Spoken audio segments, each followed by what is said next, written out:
Let us pray. Almighty God, we beseech you to behold with your abundant favor and blessings as your servants whom you have been pleased to call to leadership positions in this republic.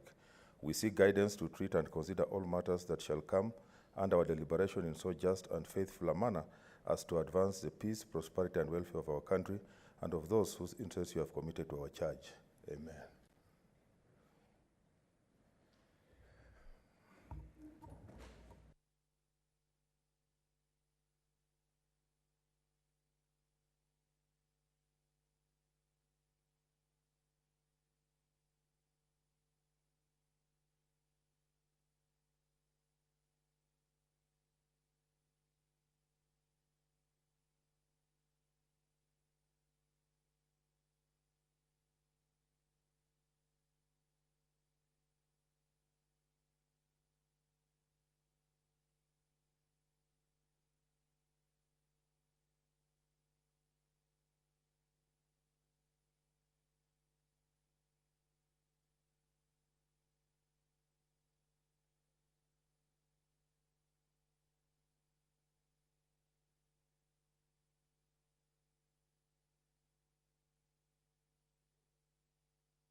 Order number 1, administration of oath. Order number 2, communication from the chair. Order number 3, messages. Honorable Senators, I have a message from the National Assembly, and that's passage by the National Assembly of the Public Finance Management Amendment Bill, Senate Bill number 3 of 2019. Honorable Senators, I wish to report to the Senate order. Senators, order. Senator Wajir, order.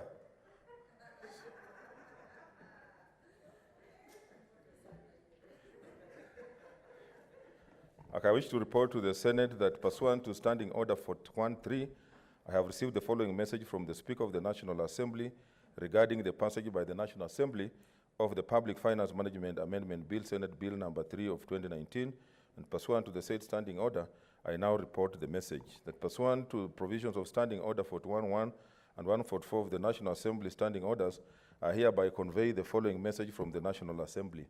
Whereas the Public Finance Management Bill, Senate Bill number 3 of 2019 was passed by the Senate on Wednesday, 23rd October 2019 with amendments and referred to the National Assembly for consideration, and whereas the National Assembly passed the said bill on Thursday, 24th September 2020, with further amendments attached herewith, now therefore, in accordance with the provisions of Article 110 of the Constitution and Standing Order 411 and 144 of the National Assembly Standing Orders, I hereby convey the said decision of the National Assembly to the Senate. Honorable Senators, Article 112(1)(b) of the Constitution provides that if the House passes an ordinary bill concerning counties and the second House passes the bill in an amended form, it shall be referred back to the originating House for recommendations. So, Honorable Senators, in this regard, I direct the Standing Committee on Finance and Budget to deliberate on the National Assembly amendment and report to the Senate. Further, pursuant to Standing Order 159(1) of the Senate Standing Orders, I direct that the National Assembly amendments to the Public Finance Management Amendment Bill, Senate Bill number 3 of 2019, be circulated to all senators. I thank you.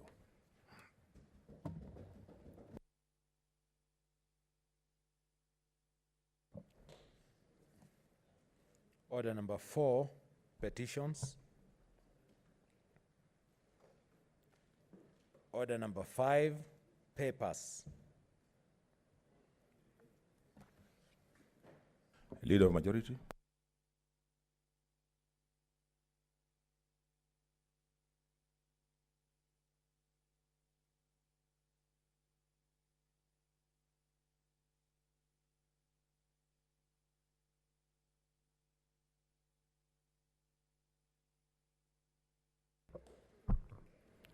Speaker, sir, I beg to lay the following papers on the table of the Senate today, Tuesday, 6 October 2020. 1, the Kenya Law Reform Commission Annual Report for the financial year 2019-2020. And 2, Independent Electoral and Boundaries Commission Annual Report 2019-2020. Thank you, Mr. Speaker.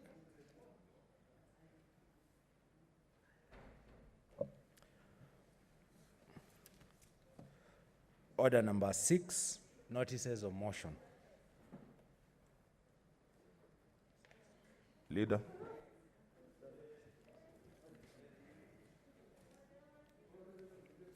Mr. Speaker, I beg to give notice of the following motion: that notwithstanding the resolutions of the Senate made on the 27th February 2020, approval of the Senate calendar, and on the 15th September 2020, alteration of the Senate calendar, and pursuant to Standing Order 29-4, the Senate resolves to further alter its calendar regular sessions for the 4th session 2020 in report of Part 4 to proceed on recess starting on Friday, the 9th October 2020, until Monday, the 2nd of November 2020, and thereafter resume sittings on the Tuesday, 3rd November 2020, as set out under Part 5 of the calendar, and that the Senate calendar, the regular sessions for the 4th session 2020, be altered accordingly. Thank you.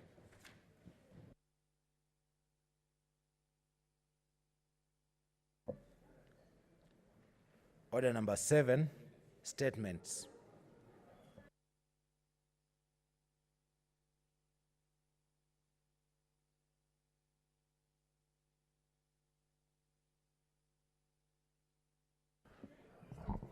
Oh, statement. Huh?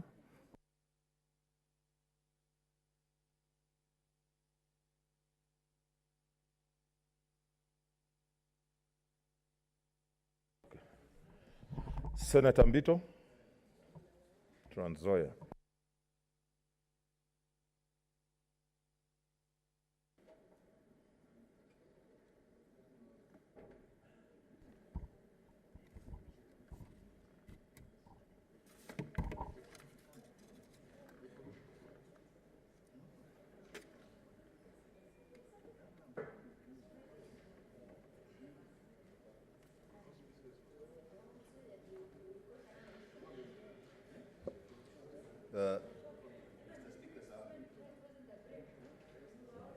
Mr. Speaker, I rise pursuant to Standing Order 47 on an issue of general topical concern, namely the public-private partnerships to spur future development. Mr. Speaker, sir, for Africa to not just survive the current pandemic, but to thrive,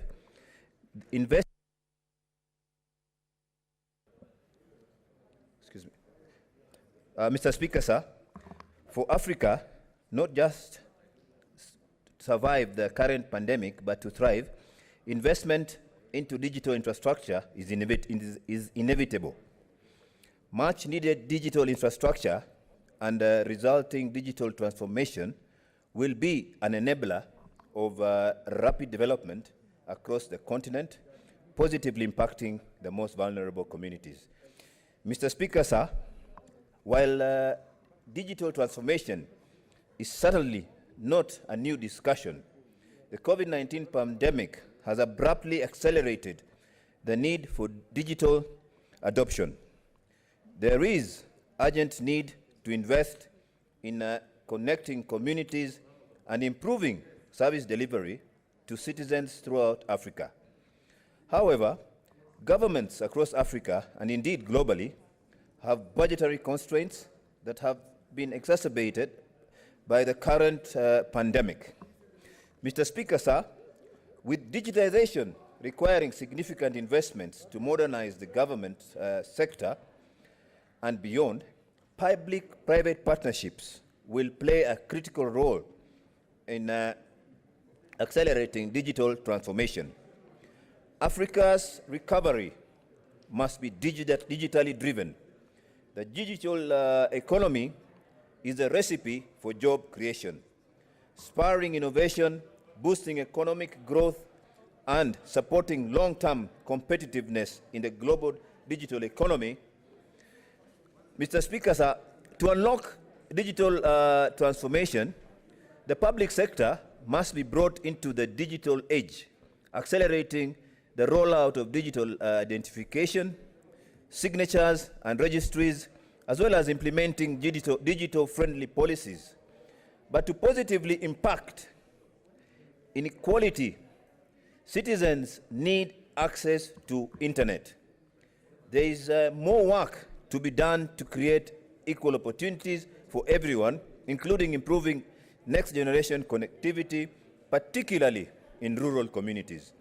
Mr. Speaker, sir, the latest Ericsson Mobility Report indicates that mobile data traffic in sub-Saharan Africa is estimated to grow by 12 times the current figures by the year 2025. Mobile broadband subscriptions are predicted to reach 72% of mobile subscriptions, with long-term evolutions, that is LTE subscriptions, which are set to triple, increasing from 90 million in 2019 to 270 million in 2025. E-commerce has also been growing quickly.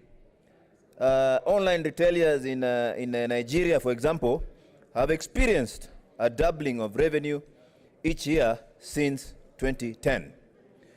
Despite this progress, most sectors of African societies and economies still lag behind the rest of the world in digitization. Mr. Speaker, sir, African governments have important roles to play in developing sound digital policies and stable, harmonized regulatory environments that enable people and businesses to participate fully in the global digital economy. We should therefore strive to ensure a proper framework is in place to enable us to have a proper digitization transformation in Kenya. I thank you, Mr. Speaker. Senator Olekina.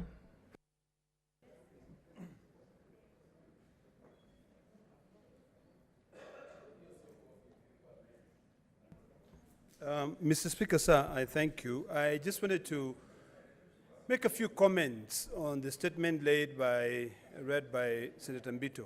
Mr. Speaker, sir, during this period of COVID, we've learned a lot on the importance of the digital world, how we've been able to carry out our affairs.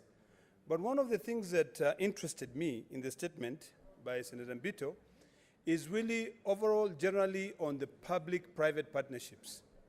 We have been carrying out those public-private partnerships, and the role has not been fully defined.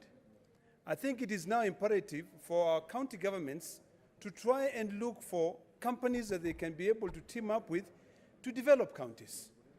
You know, in this country, it is not only the issue of the digital world, because when you talk about the digital world, most of the people who benefit are only people who live next to the 3G, 4G network. But the people who live in rural areas are not able to access this internet broadband. So, Mr. Speaker, sir, I support the statement, and I would like to request that the committee that deals with ICT try to come up with ways that we can be able to create more jobs for our youth in rural areas using broadband internet. Mr. Speaker, sir, if you look at a country like India, most people in India speak good English, they work day and night for companies in the US, and they create employment. So this issue of the digital divide is something that we need to take it into a different level. Mr. Speaker, sir, we know that there are companies, venture capitalists, companies that have got a lot of resources that they can be able to come in, work. What is required here, Mr. Speaker, sir, is a clear framework on how these companies that depend on the broadband network or the digital world can be able to work with our county governments to create these jobs. There's absolutely no reason as to why all jobs should go to India. Yet when you look at even the time difference between Kenya and the United States, or Kenya and the UK, it's only about 8 hours. So when those guys are asleep, we can be working for them, and our youth can be able to get jobs. Finally, Mr. Speaker, sir, I think there's a very interesting thing which is coming up, that people in the West no longer have avenues to invest in the West. And they are looking at this gold mine called Africa, this country called Kenya. I think this House should now develop different procedures and even legislations on how private individuals, international companies can be able to come and partner with local counties, even to do roads. So, Mr. Speaker, sir, this is an area that I find I fully support Senator Mbito, and I hope that we can really start thinking and talking about how to utilize this digital platform to be able to leapfrog in terms of our development as a nation. I thank you, Mr. Speaker, sir. I will limit the riders because, we have a lot of business if we are going to go on recess. So I'll just allow Senator Abshiro, and we go to the next statement. Thank you, Mr. Speaker, for giving me the opportunity. As the Vice Chairperson of the ICT Committee, I'm taking notes of what my colleagues are saying, but I'd like to inform also that, and to congratulate Senator Mbito for alerting us to the importance of PPPs, especially as regards the digital economy. Mr. Speaker, there's very many challenges with regards to this issue of digitization and leaving certain counties behind. Mr. Speaker, the country has the national, what they call the National Digital Blueprint, which is supposed to be the broad framework within which our developmental needs, our partnerships, and our initiatives strategically are supposed to be domiciled, and from there then cascaded all the way back to our counties. Unfortunately, in the last week that we had a meeting with the COG with regards to the digital economy, with regards to their awareness of the blueprint, the National Digital Blueprint, they seemed unaware of it, and that the ministry then needs to really make sure that when it comes to ICT, they don't think that it's just a national issue and that counties should not be involved. On the other hand, there's so many other parameters, such as power, for instance, that affects the digitization and digitalization of our economy, Mr. Speaker. So as this ICT committee, we are really following up on these issues. The national addressing system, for instance, is one that we dealt with this morning in the ICT committee to ensure that every place has both a digital and a physical address at which then the digital economy can thrive and that e-commerce can thrive. But Mr. Speaker, I think one of the things that I'll bring a report to this House is the whole issue around the National Digital Blueprint, which is seeming to disappear somewhere at the ministry and not enough engagement with county governments. But that said, I think the PPP cannot be gainsaid, especially with regards to digitalization, because certain counties, especially counties that are not covered even by the basic broadband for 2G, when we're going to 5G in other places, is going to be left behind, and that then the digital divide is going to be too much and is going to add on to some of the marginalization that we've been talking about. But I support and will make sure, Mr. Speaker, we'll look at the content of Dr. Mbito's statement and we'll take action therein. I thank you, Mr. Speaker. Okay, I don't see Senator Milgo. I defer her statement. Senator Isaac Maura, your statement under 48.1. Mheshimiwa Spika, nasimama kutokana na kanuni ya bunge, kanuni ya 48 kipengele cha kwanza, kuomba kauli rasmi kutoka kwa kamati ya kudumu ya afya kuhusu utekelezwaji wa sheria ya washauri na wanasaikolojia ya mwaka 2014.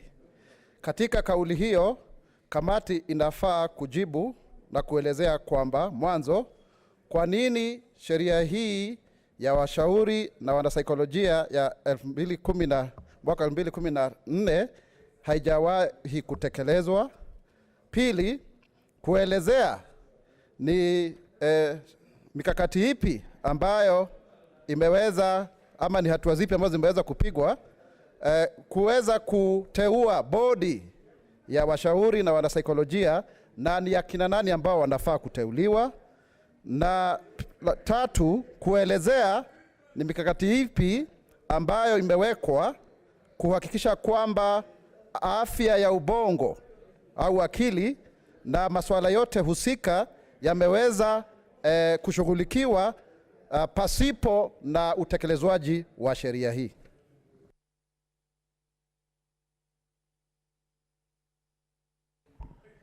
I don't see any interest.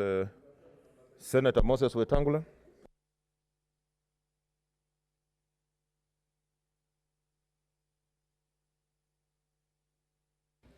Thank you, Mr. Speaker. Mr. Speaker, pursuant to Standing Order 48.1, I seek a statement from the Standing Committee on Agriculture, Livestock and Fisheries regarding government support to maize farmers in the western belt of Kenya. Mr. Speaker, in the statement, the committee should, 1, outline the steps the Minister of Agriculture, Livestock and Fisheries is taking to ensure that National Cereals and Produce Board NCPB buys maize from farmers from the western belt that is due for harvest now. State the measures NCPB is taking to ensure that the maize farmers are supplied with farm inputs, fertilizers, and the right seeds in view of the flooding of markets by many seed companies, particularly during the imminent planting season. Explain the measures the government is putting in place to prevent the over-importation of maize and secure reasonable prices for local farmers. Mr. Speaker, right now, right from Kehanja, through Narok, through Bomet, Kericho, Nyanza counties, Nandi, Bungoma, all the way Trans Nzoia, West Pokot, Nakuru, Uasin Gishu, all these counties are now harvesting maize.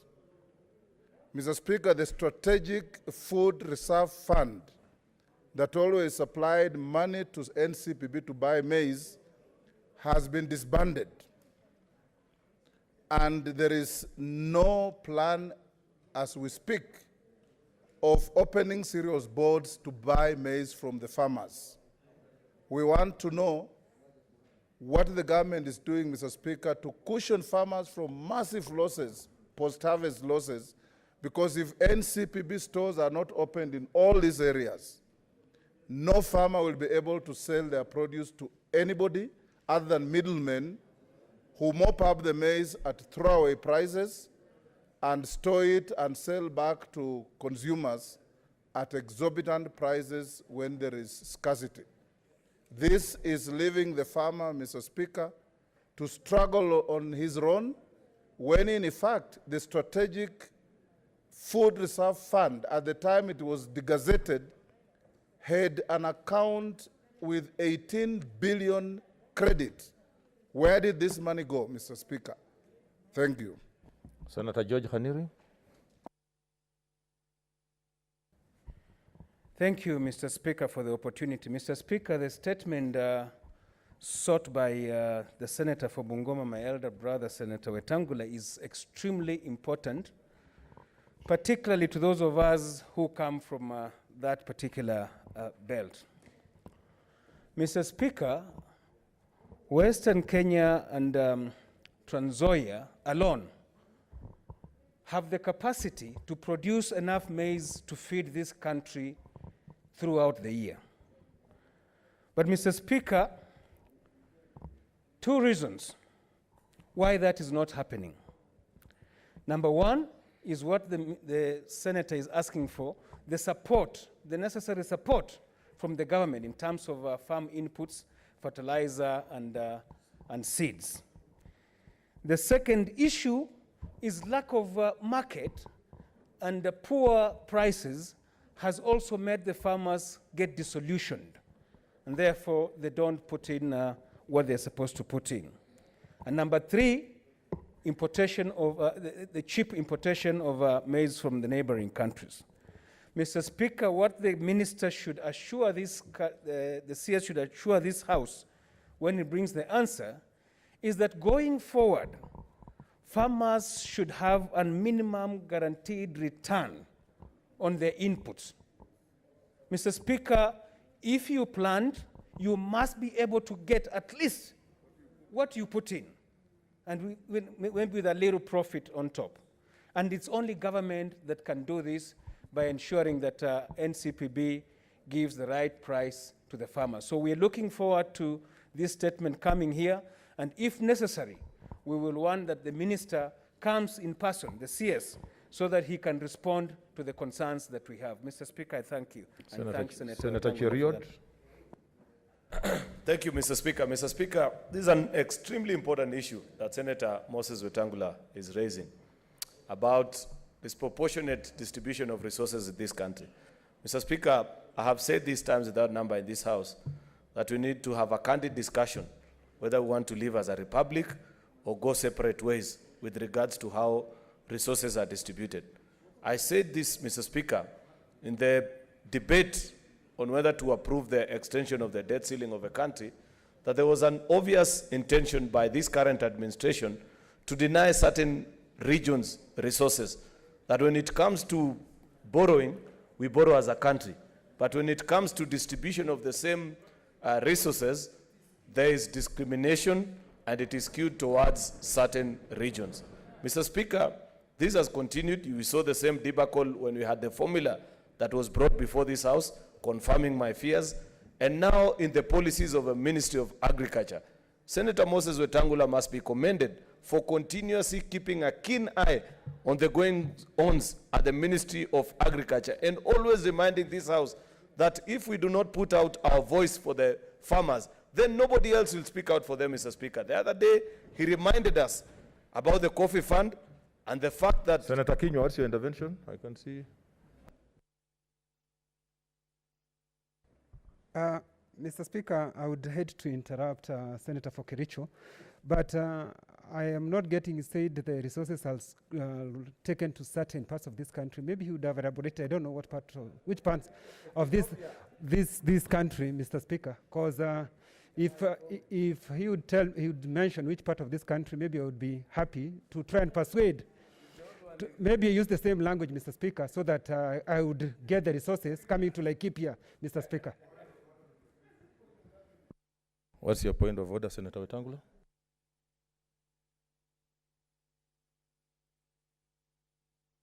Mr. Speaker, is Senator Kinyo the only stranger in Jerusalem? Mr. Speaker, we brought here 6 months ago a statement that was uncontroverted, that a World Bank Coffee Development Fund brought to this country 1.6 billion has been skewed and put in counties of central Kenya exclusively alone, when the western frontier, right from Kericho, Vihiga, Kakamega, Kisii, Nyamira, Bungoma, Bomet, Trans Nzoia, are frontiers for coffee growth, and not a single cent was sent there. Laikipia may be on the outer ring of the onion, but the money was brought to one center of the country. Okay, Senator Cheriot, continue. Thank you, Mr. Speaker. I hope Senator Kinyo is now well informed on that particular issue. And I need to advise him that he needs not provoke us any further, because we shall reveal more damaging issues.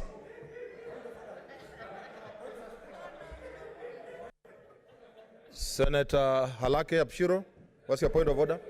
Mr. Speaker, is the senator for Kericho in order to threaten a member of this August House and to intimidate us? I was going to ask, and now he's intimidating us into sitting and shutting up. Is he in order? Senator Kirinyaga. Thank you, Mr. Speaker.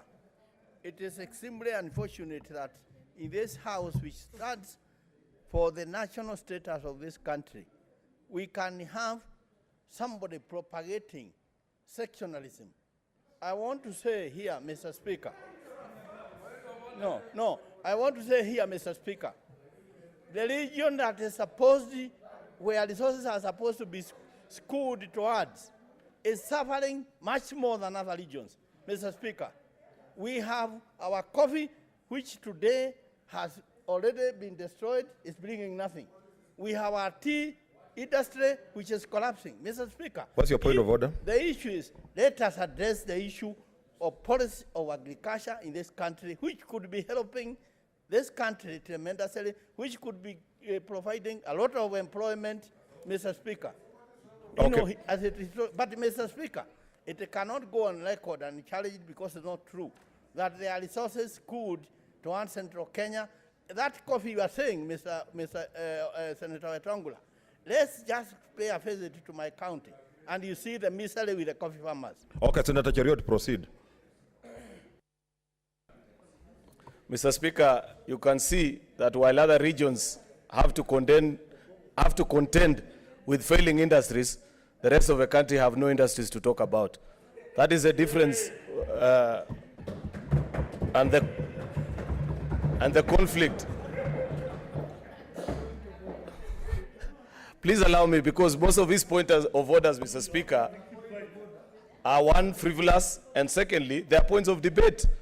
If they hold contrary views, Mr. Speaker, allow them to speak later and explain to the country. Mr. Speaker, I said when we debated here on the issue of formula, that can we table the list of projects that this administration is currently undertaking, so that even when you're being billed as a county, it cannot be fair that when as a country you borrow 1 trillion, while the rest of the country, each and every citizen of this country is a taxpayer.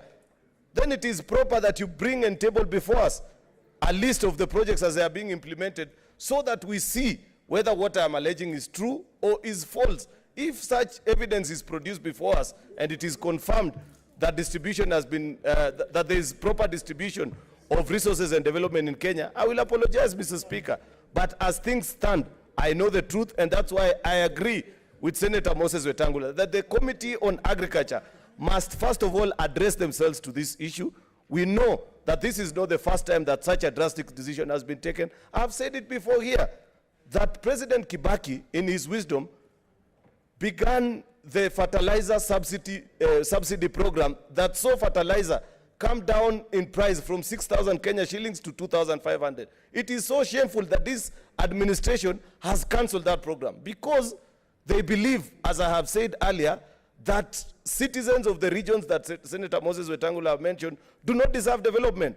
We must call out these things. It is shameful, it is embarrassing that it is happening in the 21st century and happening to citizens who voted for this administration, Mr. Speaker. Therefore, the Committee of Agriculture must give us proper response onto what decision, what informed this decision by the Ministry of Agriculture, and how our farmers are going to get value for their crop, because they are no less Kenyans than Kenyans from other regions, Mr. Speaker. Thank you. Senator Sakaja. Thank you, Mr. Speaker. Mr. Speaker, I think the colleagues who have spoken before really have shown the extent to which this is an important question. And I want to thank Senator Wetangula. Mr. Speaker, some of us in other lives are also farmers. And in Trans Nzoia, there's a huge outcry because, Mr. Speaker, most of the farmers at whatever scale, given what we're seeing coming from the government, it is like we have just been cashiers this year, because even the 2,500 being offered or being rumored about does not even cut the cost or match what has been put in maize. Mr. Speaker, I think it's time, and I wish the Agriculture Committee Chair was here. There's need for a very candid conversation around agriculture, especially in the western part of this country, maize and sugarcane. Because, Senator Wetangula, I'm sure you'll agree, we cannot keep doing the same thing, the same time, all the time, and we expect different results. The biggest cause of poverty in Western today is maize farming and agriculture farming, Mr. Speaker. Mr. Speaker, very many of my neighbors in Trans Nzoia are moving away from maize farming to coffee, to horticulture.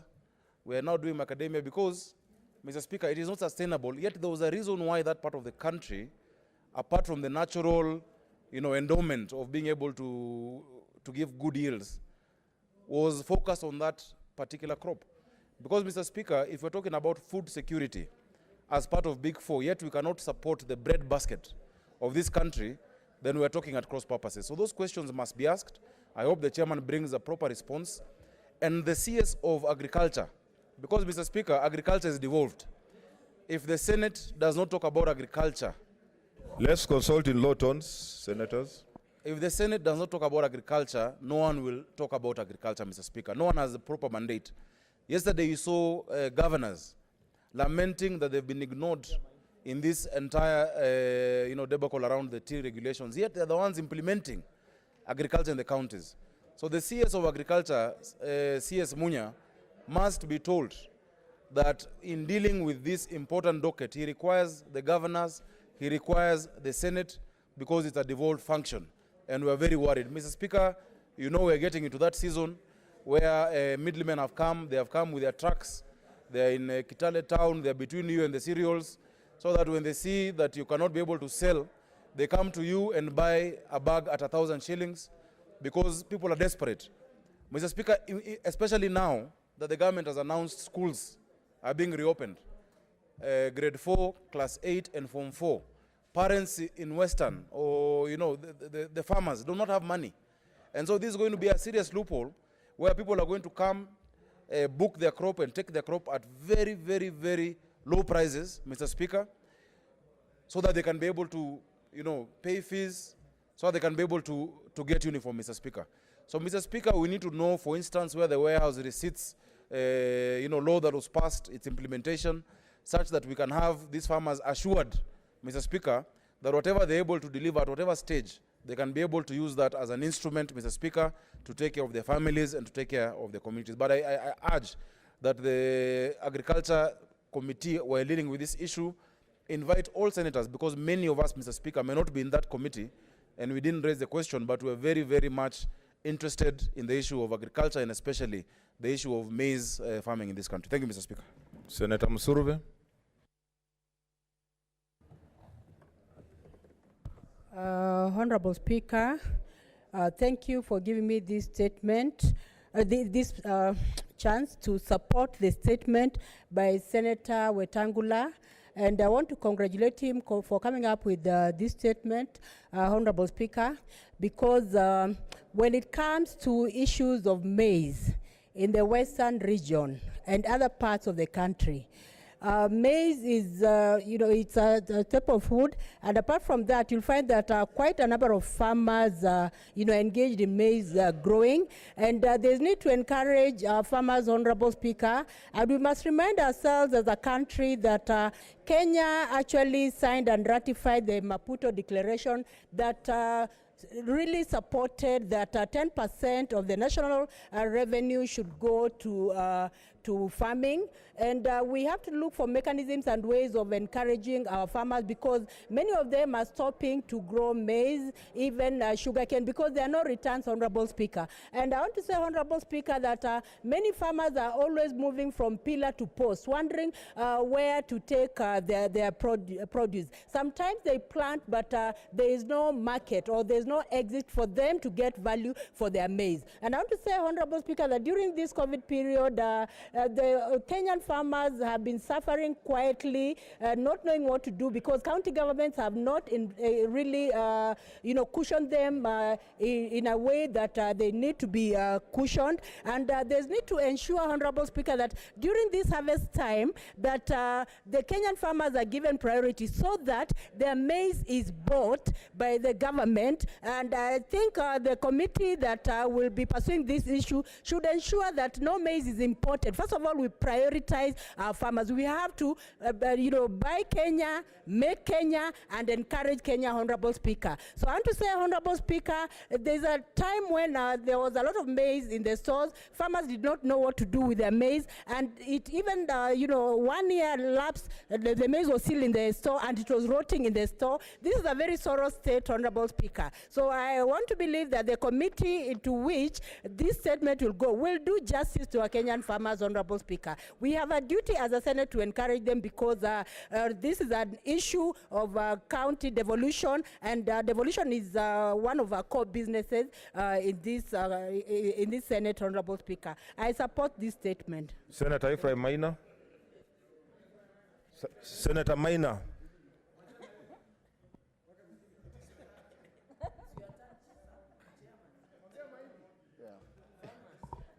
Thank you, Mr. Speaker. I would like, first of all, to say I support the statement by Senator Wetangula. Mr. Speaker, Kenya as a country needs to make a decision. The other day, Mr. Speaker, I was impressed to read that. Let's consult in low tones, Senator Kajwang. Mr. Speaker, the other day I was impressed to read that Kenya and Zimbabwe was top in the whole world on agriculture in everything, maize, cotton, tobacco. Kenya was top on coffee, tea, dairy products, and that's the country we knew.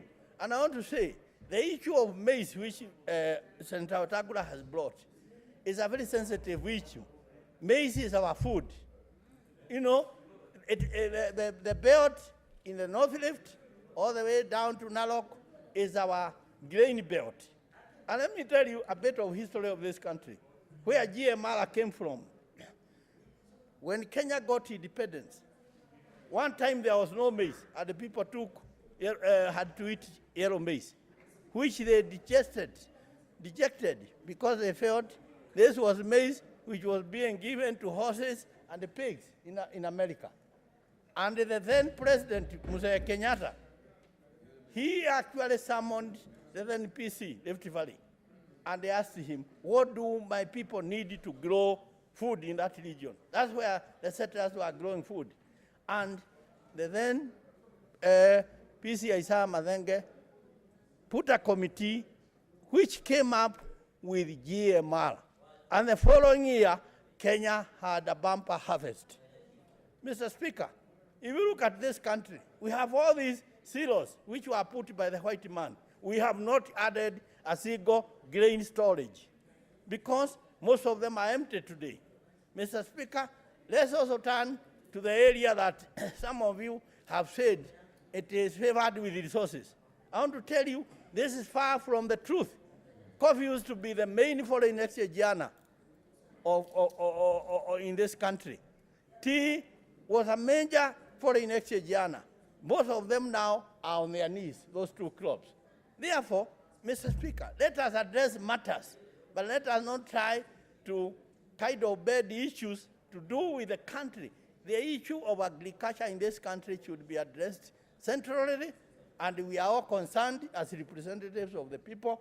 The pastoralists who sold their cattle in KMC 5 years ago have never been paid, Mr. Speaker. Okay, I mean, I'm not a pastoralist, but I'm here to speak the truth about them and about this country. Therefore, let us be addressing matters, Mr. Speaker. A senior man like Senator Wetangula should address the issue of agriculture from a holistic point of view. And Mr. Speaker, Kenya will only be a country. Kenya will be the country that we knew. Order, Senators. Only when we go Order, back listen and retrace our steps. Mr. Speaker, countries like America, in fact, the debate between Nixon and John Kennedy, 1960, was based on agriculture. Kennedy won on the debate by supporting American farmers. Therefore, Mr. Speaker, we need a holistic approach to support our farmers.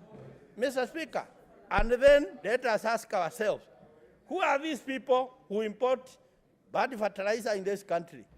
Who are these people who import maize when our farmers have bumper harvest and it cannot be bought?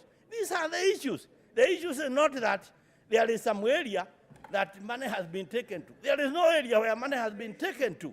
Money has been taken to this country. The SGR is not a project for one section of this country. The SGR is a project for the country. And you know, that's where some of the money has gone. Today we have the ports of Kisumu being built.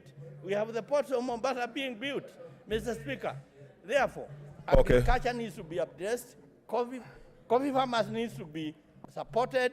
Maize farmers need to be supported seriously. Wheat farmers need to be supported. It's high time the issue of GMR was reinstated in this country. It is high time the pastoralists were paid their money. And that is when this country will be the Kenya that we are all looking for.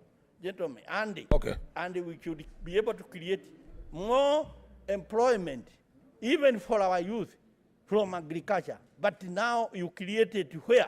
When you import maize from Mexico. Thank you, Mr. Speaker. I speak. Senator Imana Malaki, I'll only have one so that we progress. Yeah, thank you, Mr. Order, Speaker. I'm trying to give those who have not spoken, because you see we also have people who talk always. Senator Malaki. Yes, Mr. Speaker, that's a wise decision, because some of us just sit here and our electorates say, oh, you don't talk in parliament and so on, so it's good to give us a chance. Now, I know that other members have spoken about senators. agriculture. The senators are wondering which language you are using because they could not get what you had said earlier, but proceed. Other members have spoken. Mr. Speaker, abalango idiani yong tungangi chema mnyili mudingi che. Order. Okay, that is Kitrugana to say. Some people speak often and others don't. Senator Halaki, what's your...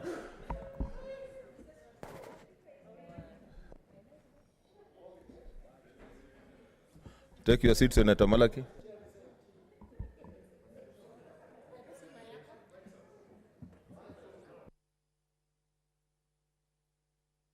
Give her the mic.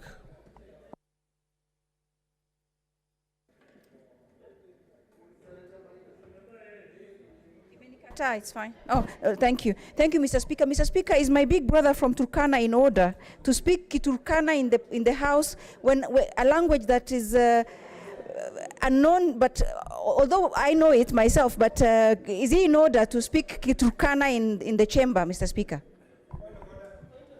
What's your point of information, Senator Lokori? Thank you, Mr. Speaker. I would just like to inform Senator Halake that there are some things that cannot be translated or expressed properly in English. They are better in mother tongue. And Professor Malakai has actually translated what he was saying. So we are aware of what he was saying. So he's not out of order. Order, senators. What I wanted to tell Senator Malaki that when you are given an opportunity, use it well. Proceed.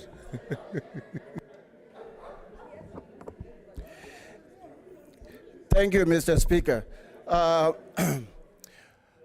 think my honorable members are just making it what it should not be. They are just making it a big deal. Now, what I'm saying is, as much as other members have spoken about coffee and tea and maize and so on in agriculture, I'd like to speak on a different aspect of agriculture. In that, while money is dumped in some parts of the country, in special parts of the country, that money should be spread all over the country, and especially in ASAL regions. In ASAL regions, we have places that are arable, where we could grow food. And you know that those are regions that are food insecure. So there should be an effort to put money in regions like that, so people in those regions can grow food and reduce dependence on the country because they are hungry all the time. Now, I also want to mention that livestock rearing is also part of agriculture. Such money should be taken out there so we can have medicines that can keep our animals healthy. I'm telling you that a lot of animals are lost because of diseases that fester regions that are ignored, like ASAL regions. So instead of dumping that money in particular regions, that money should be spread out for example, for livestock rearing and for arable farming and dry farming in regions that are positively possible for that. So, Mr. Speaker, I'd like to point out the fact that there are regions in Turkana, way north, that are just as arable as places down the country. We need money so we can open farms that can produce enough food to feed our folks. Thank you, Mr. Speaker. Finally, Senator Murkomen.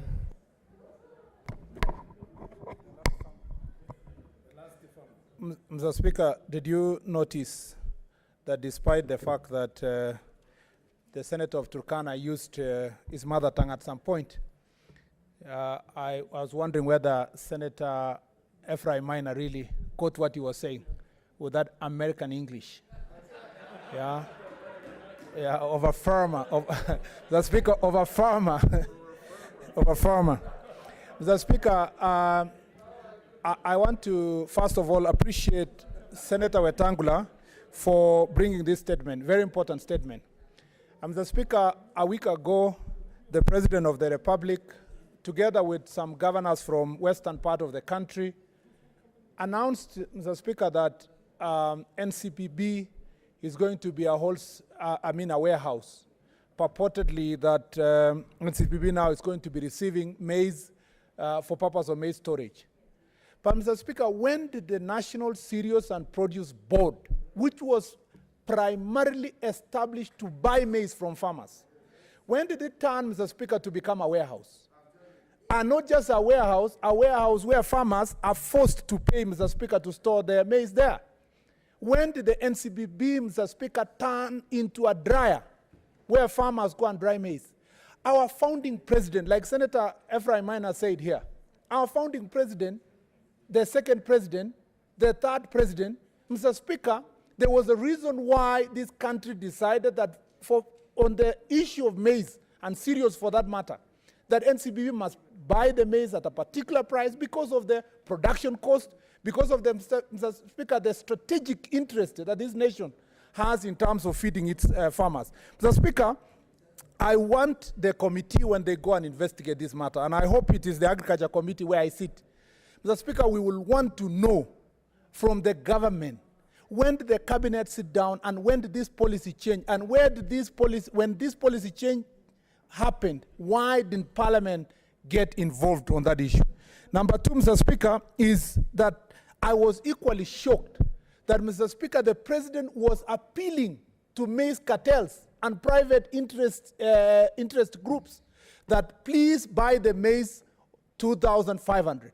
Mr. Speaker, the Ministry of Agriculture, on orders of the President, did an investigation as to how much it costs to produce maize, one bag of maize of 90 kilos.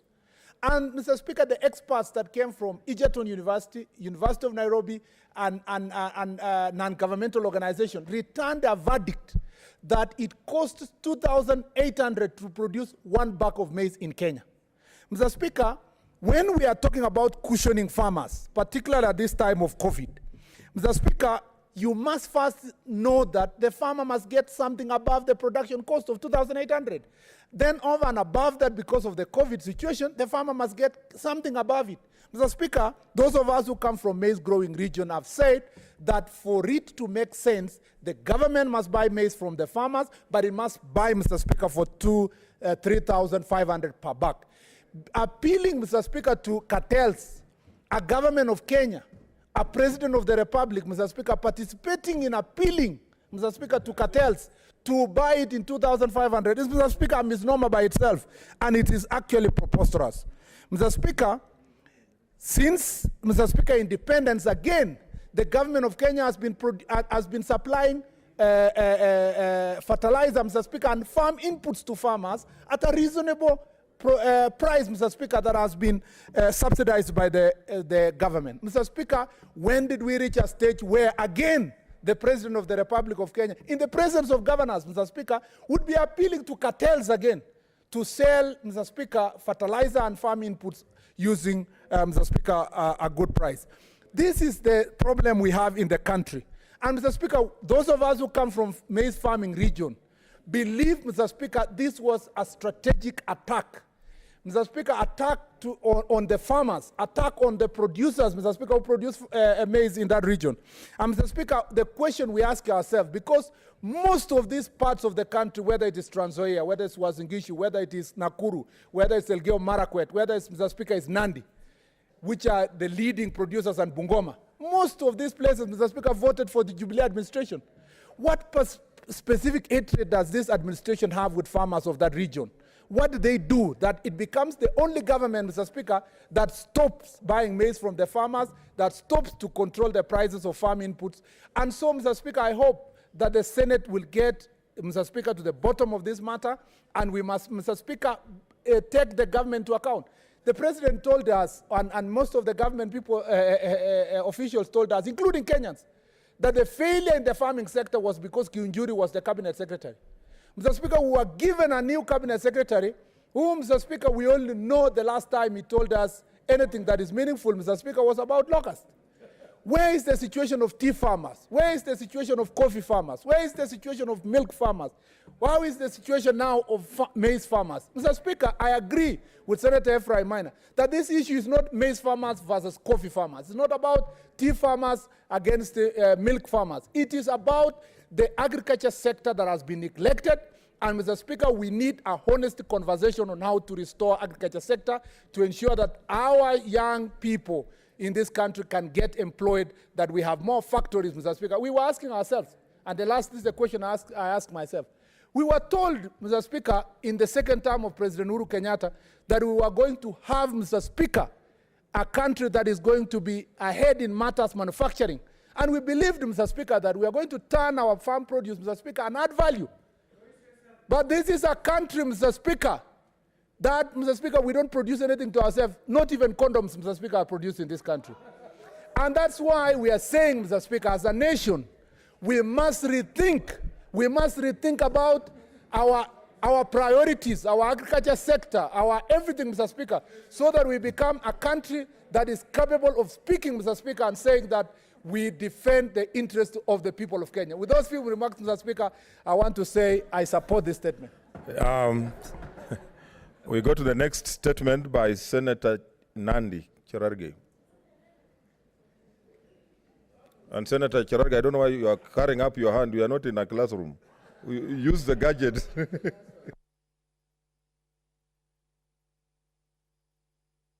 Thank you, Mr. Speaker. I wanted to comment on the maize issue, but unfortunately you have the committee. That's why I was trying to catch your eye. So mine is still on the same issue, request for statement on the status of the fight against locusts in Kenya. Mr. Speaker, sir, I rise pursuant to Standing Order 48-1 to 6 statement from the Standing Committee on Agriculture, Livestock and Fisheries on the status of the fight against locusts in fashion in Kenya. In the those statement, those who had put on your cards, please remove so that I'm able to know who want to speak to this after this. Because I can see you are still listed. So I don't know whether you still want to contribute to what Senator Cherargei is raising or proceed. Thank you, Mr. Speaker. Sir, I rise pursuant to Standing Order 48-1 to seek a statement from the Standing Committee on Agriculture, Livestock and Fisheries on the status of the fight against locust invasion in Kenya. In the statement, the committee should, 1, appraise the Senate on the current status of locust invasion in the country and provide respective detailed reports of all the affected counties. Number 2, explain how much money has been spent by the government in the fight against locust invasion and also indicate how much has been received from donors and other donations in aid of the fight. Number 3, state the food security situation in the country and measures the Ministry of Agriculture, Livestock and Fisheries has put in place, if any, to ensure that the future invasions or locust invasions are dealt with and that the affected farmers will be compensated. And finally, Mr. Speaker, sir, provide a comprehensive list of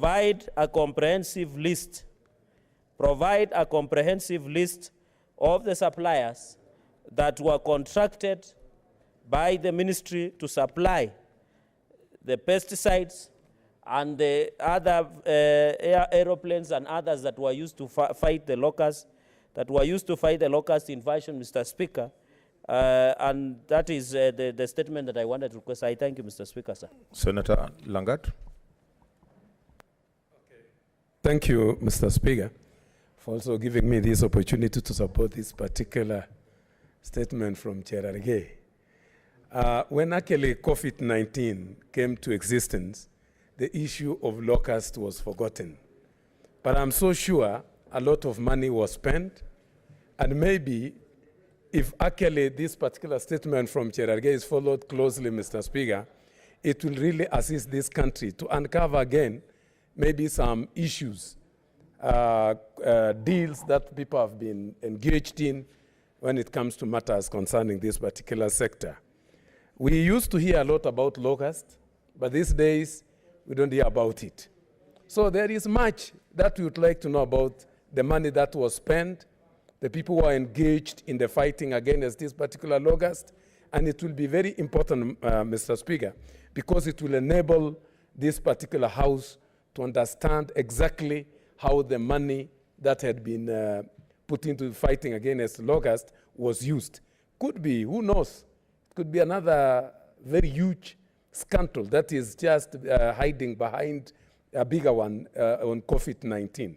So I would like to say, Mr. Speaker, that the committee that will be in charge of this particular statement should really dig deep so that we may get to know the money that was portioned to locust fighting, where it went.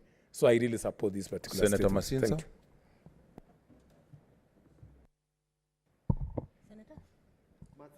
Oh, yeah, okay, thank you. Sorry.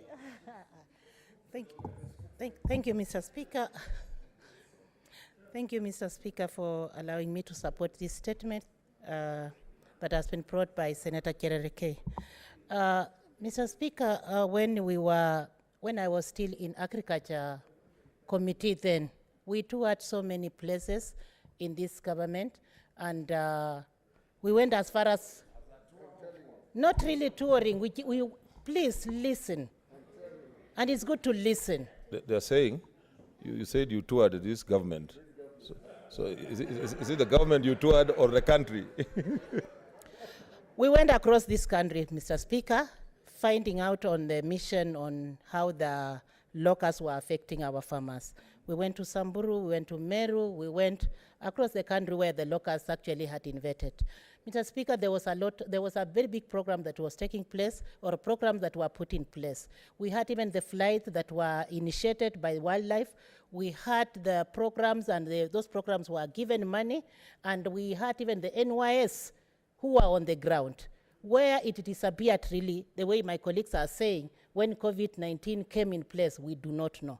This money might be somewhere, this program might have stopped somewhere, and it is good for the statement, for the sponsor of the statement to be told where the money went, why was it stopped, and who is taking over, because the locusts are still here with us and they are destroying our crops. Thank you, Mr. Speaker, and once again, I support the sponsor of this statement. Let us find where our money is and how our money is being spent. Thank you, Senator Mr. Speaker. Linturi.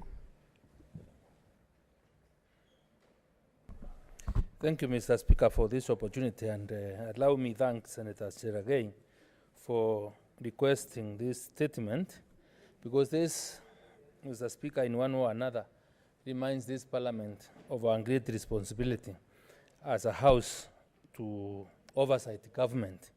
Mr. Speaker, you agree with me that locusts, when the locusts invaded this country, nobody was prepared about them. They came as an emergency. And in most cases, Mr. Speaker, there are many, many millionaires that have been created in this country out of emergencies. Mr. Speaker, when these locusts came into this country, you remember, because of the nature in which we are to deal with this locust outbreak, I'm sure most procurements within the Ministry of Agriculture must have been emergency procurements. And because they were emergency procurements, in most cases, or probably, the right procedures, procurement procedures were not followed, and for that matter, getting value for money could have been an issue. So Senator Cherargei requesting for this statement, Mr. Speaker, gives us an opportunity as a House to really interrogate the processes that were taken or done, to get to know how much money was spent on locusts, how much money donors give to this country, Mr. Speaker, because I think is a really, really noble idea at this moment. Mr. Speaker, remember locusts, the devastating effects of locusts in this country have to do with the destruction of crops. Crops, Mr. Speaker, is food that we rely on. One of the key Jubilee administration big four agendas is food security. With locust invasion, I am sure, because they really destroyed crops in a number of counties in this country, something must have really, the food security or the amount of food that would have been produced within this period of time must have been interfered with. So, Mr. Speaker, the request for this statement at a time like now will give us an opportunity to understand whether the country is really prepared to ensure that there is food security for the next number or couple of months. This will give us an opportunity to understand the level of preparedness of government to deal with inadequacy in food provision, Mr. Speaker, because you never know. We may be ending to a situation whereby we may lack food, and then you start hearing people being given licenses to bring in food without really taking care or taking cognizance of the kind of prices that our farmers are getting because of low food, because some things that happen in this country are so strategic, Mr. Speaker, that you just wish them away. So thank you, Cherargei, for bringing this statement, and I really await a situation whereby we'll be able to hear exactly what transpired or what happened in the fight against locust invasion in this country. Thank you, Mr. Speaker. Senator Mutula Kilonzo Jr. Sakaja, what's your intervention? Mr. Speaker, I just wish to draw your attention and that of colleagues to Standing Order 96.6. I listened to Senator of Bomet when he was giving his contribution, and as well as Senator Midhika, as he has just finished. 96.6 says, a senator shall refer to another senator by the title senator and then the name. Senator Cherargei was repeatedly being just called Cherargei by Senator of Bomet. And Senator Midhika, when he started, decided well, but at the end, he said, I want to thank Cherargei. There's no one here called Cherargei. There is Senator Cherargei and Senator Mutula. So just to remind us, Mr. Speaker, because that is what our standing orders say. Thank you. Okay, Senator Mutula Kilonzo Jr. Thank you, Speaker. I actually listened to the Cabinet Secretary then in charge of agriculture when he made his presentation on the locust invasion. Mr. Speaker, the statement by Senator Cherargei is very apt because we got donation not only of infrastructure, we got planes from the organization that operates from Ethiopia. I can't remember it now. We got money. We imported special, I don't know whether it's, yes, that one, in Addis.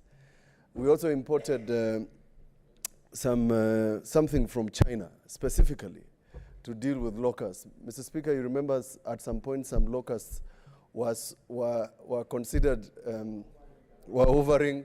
Some locusts were retiring out there on trees in Meru. They were turning yellow. But there was a commitment from the Minister of Agriculture. And what Senator Linturi is saying is correct, that there was supposed to be subsidy and compensation for farmers who were affected by the locust invasion. Otherwise, this government is famous for looking into Mexico for supply of things we know, particularly maize, for purposes of staple food. And that is something that must be checked, Mr. Speaker. But since this incident has not happened for the last 60 years, and when it happens next, only possibly Cherargei will be around, Senator Cherargei in his 90s at that time.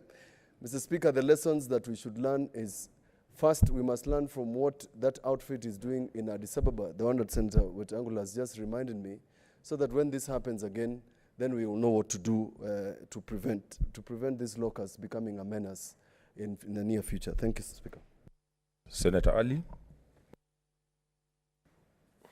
Thank you, Mr. Speaker. I want to thank Senator Cherargei for asking this question. Mr. Speaker, sir, the locust invasion, the problem with Kenya is that people become multi-billionaires out of pandemics and epidemics, Mr. Speaker.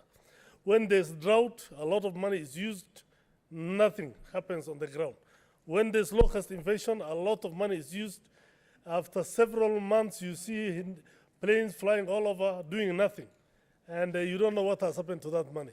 When it comes to a pandemic like COVID, you are aware of the COVID millionaires and billionaires.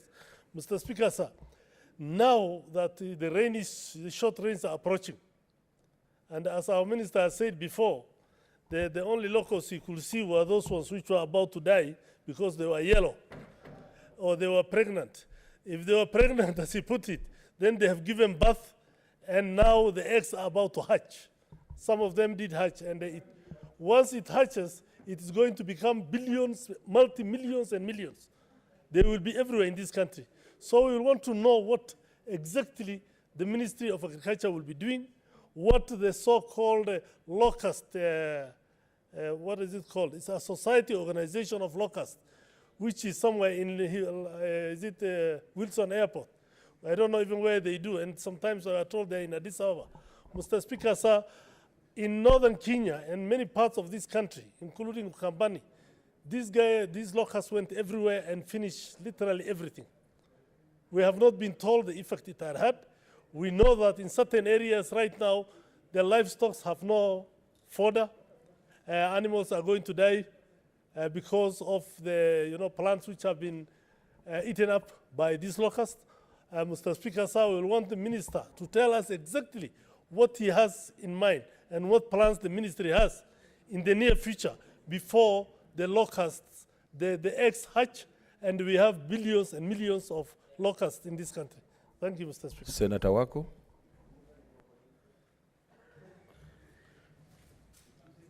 Thank you, Mr. Speaker, for giving me this opportunity to speak on this.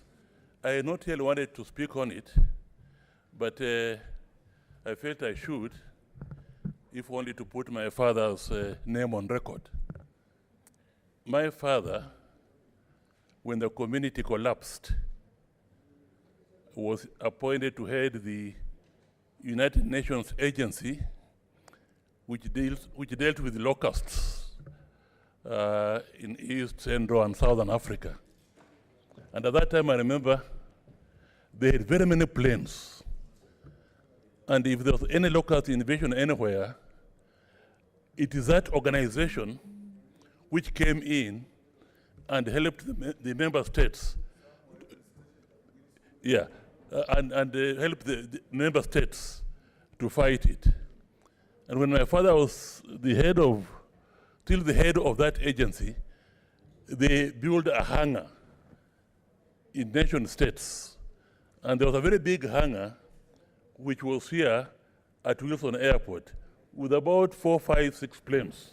Just if there's a locust invasion, they will come into play. But it appears as if that arrangement never continued long after my father left. And when I read the news about the Minister of Agriculture now doing this, trying to get planes and whatnot, those were the type of duties that agency of the UN was doing automatically, with the planes available, pilots available, pesticides available, everything. And when I inquired about it, and Wetangula here can confirm, because he was a Minister for Foreign Affairs, it appears that long after he left, that particular UN agency was converted into IGAD. And then this operation of the locusts was then again ceded to the African Union under the Commission on Agriculture, and everything was lost. So that now the responsibility is more on the member states to do it. When an answer is being given to this, I would like, if possible, for the committee to go into the issue as to whether or not what was there before, the arrangement that was there before, can be revived, because it was very effective in assisting member states to fight locusts. Locusts do not belong to Kenya. They don't belong to a country. They belong to a whole region. A whole region is normally affected, and it's best dealt with as a regional affair, and it's best dealt with under the arrangements that used to be there before. Thank you. Okay, I think we have to move to the next statement because of time. We are now going to Standing Order 51-1 and want to call Senator Zani.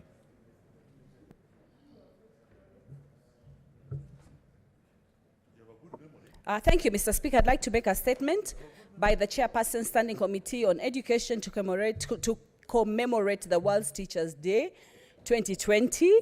Mr. Speaker, yesterday you might have noticed there was a lot of excitement both in the mainstream media and in the social media because it was the International Teachers' Day. It is a day broadly celebrated right across the world. Mr. Speaker and all of us senators, there is a teacher who has impacted on our lives. Indeed, many teachers have impacted on our lives in different ways. And therefore, the fact that the world was honoring them, we felt that as a committee on education, it's important to bring this to the fore and just look at the work that they have done in this country. Mr. Speaker, we've just gone through dealing with the pandemic, and we've seen that now teachers even had to be very innovative, very creative, very, very alert, go on to virtual training to ensure that they can actually be able to bring to the fore the deliverables that are very, very key.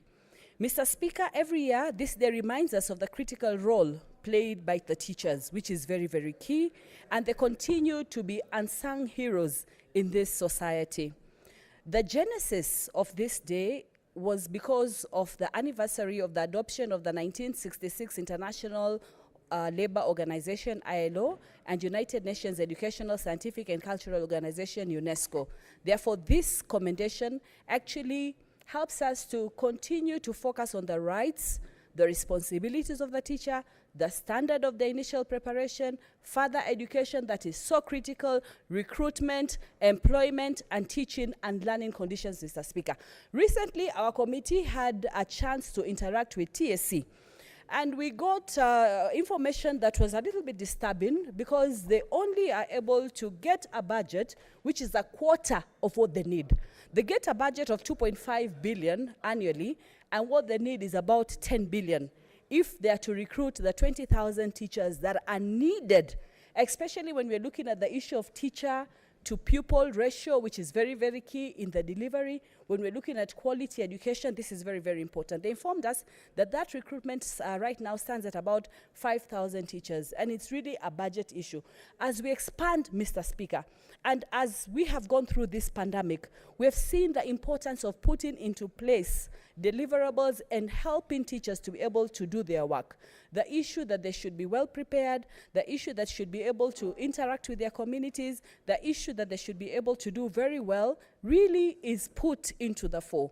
Many issues need resources, and these resources, for example, are going to help to bring what we look for: small class sizes, learning aids and materials, early childhood programs, and more competitive teacher compensation. All these associated with student outcomes. So right from ECDE through tertiary and through even polytechnics, Mr. Speaker, this becomes very, very critical. The Standing Committee on Education will continuously engage with the Finance and Budget Committee and our counterpart committees to ensure that sufficient resources have been allocated to TSC to enable the Commission recruit sufficient numbers of teachers that are required. On behalf of the Standing Committee on Education, I thank all the teachers, or we as a committee thank all the teachers and trainers in the country for caring about the greater good, for the efforts, the dedication, the sacrifice that they have put. Indeed, Mr. Speaker, you will recall that when we were going through the pandemic, many families realized and really began to lay a lot of weight on wanting even their children to be coached by teachers. They realized the amount of work that is required from them. Their role continues to change lives and communities and helps us to bring closer to realizing the Sustainable Development Goal on education. I thank you, Mr. Speaker. I thank you. Senator Wetangula.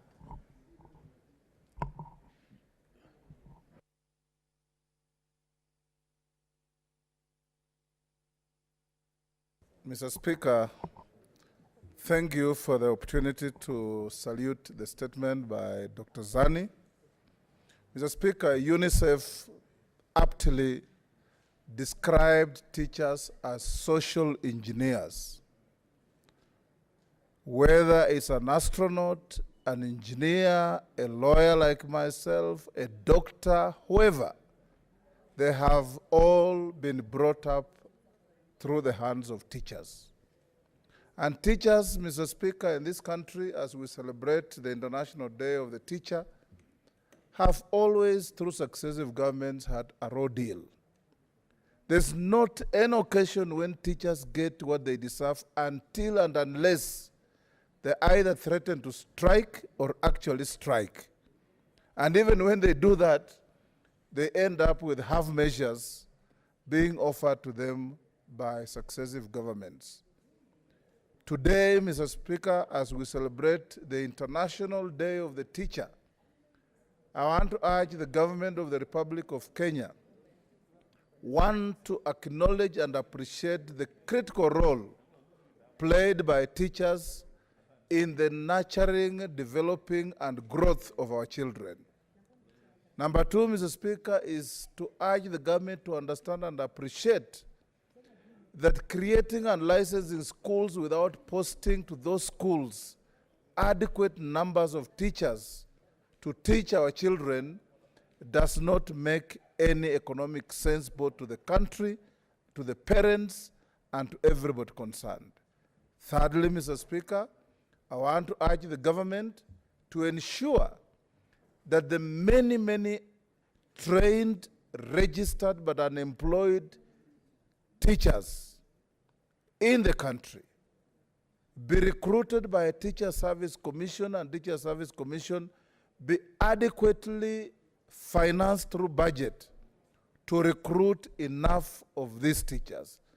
Fourth and lastly, Mr. Speaker, I would want to see particularly schools in the far-flung areas of Kenya, Marsabit, Wajir, Mandera, Garissa, Turkana, where teachers have routinely been sent there as a form of punishment, that this kind of skewed policy must stop, and enough teachers must be recruited and be sent to those schools, because the children in every part of this country deserve good teachers, deserve adequate teachers, deserve available teachers, and must have teachers to teach them, so that at the end of the day, a child in Kilimani Junior Academy and a child in Kibish and a child in Maikona all sit the same exams and must have been taught by teachers of the same caliber, same training, and same treatment from the central government. Mr. Speaker, I salute this statement, and it's now the duty of everybody in this country who makes policies not to flip-flop the way we are seeing the Ministry of Education making contradictory statements every other day about our education, but to streamline the management of education in the country so that our children get the best out of what they deserve. Thank you, Mr. Speaker. Senator Naomi Wako.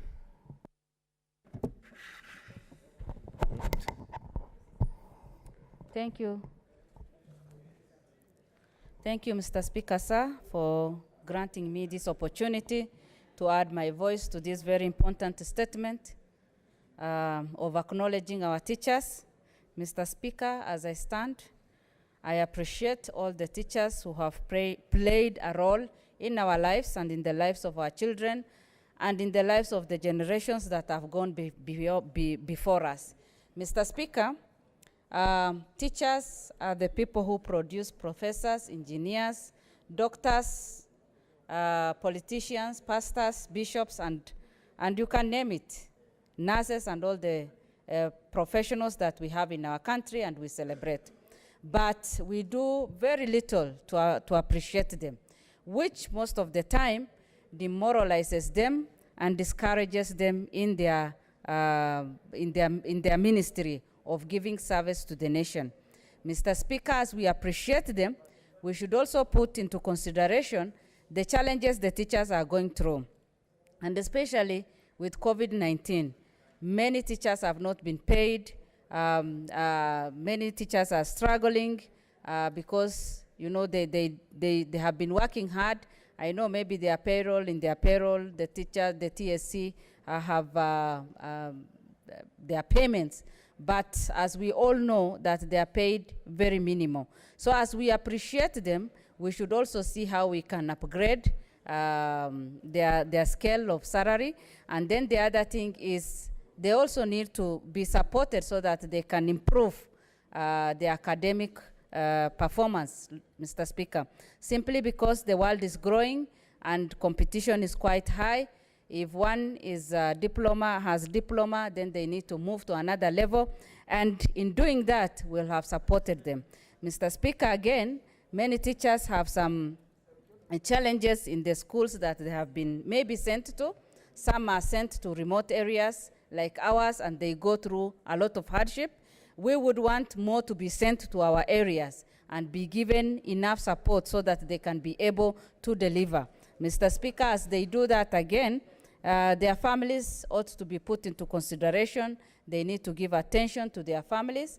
And I just want to say that I support the statement and pray that the teachers in our nation will be fully appreciated. Thank you. Senator Locorio. Thank you, Mr. Speaker. I also want to join my colleagues in and the Education Committee led by Senator Zani in celebrating teachers on the World Teachers' Day.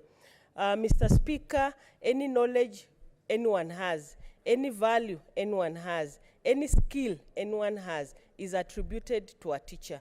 And the first teacher, Mr. Speaker, is a mother.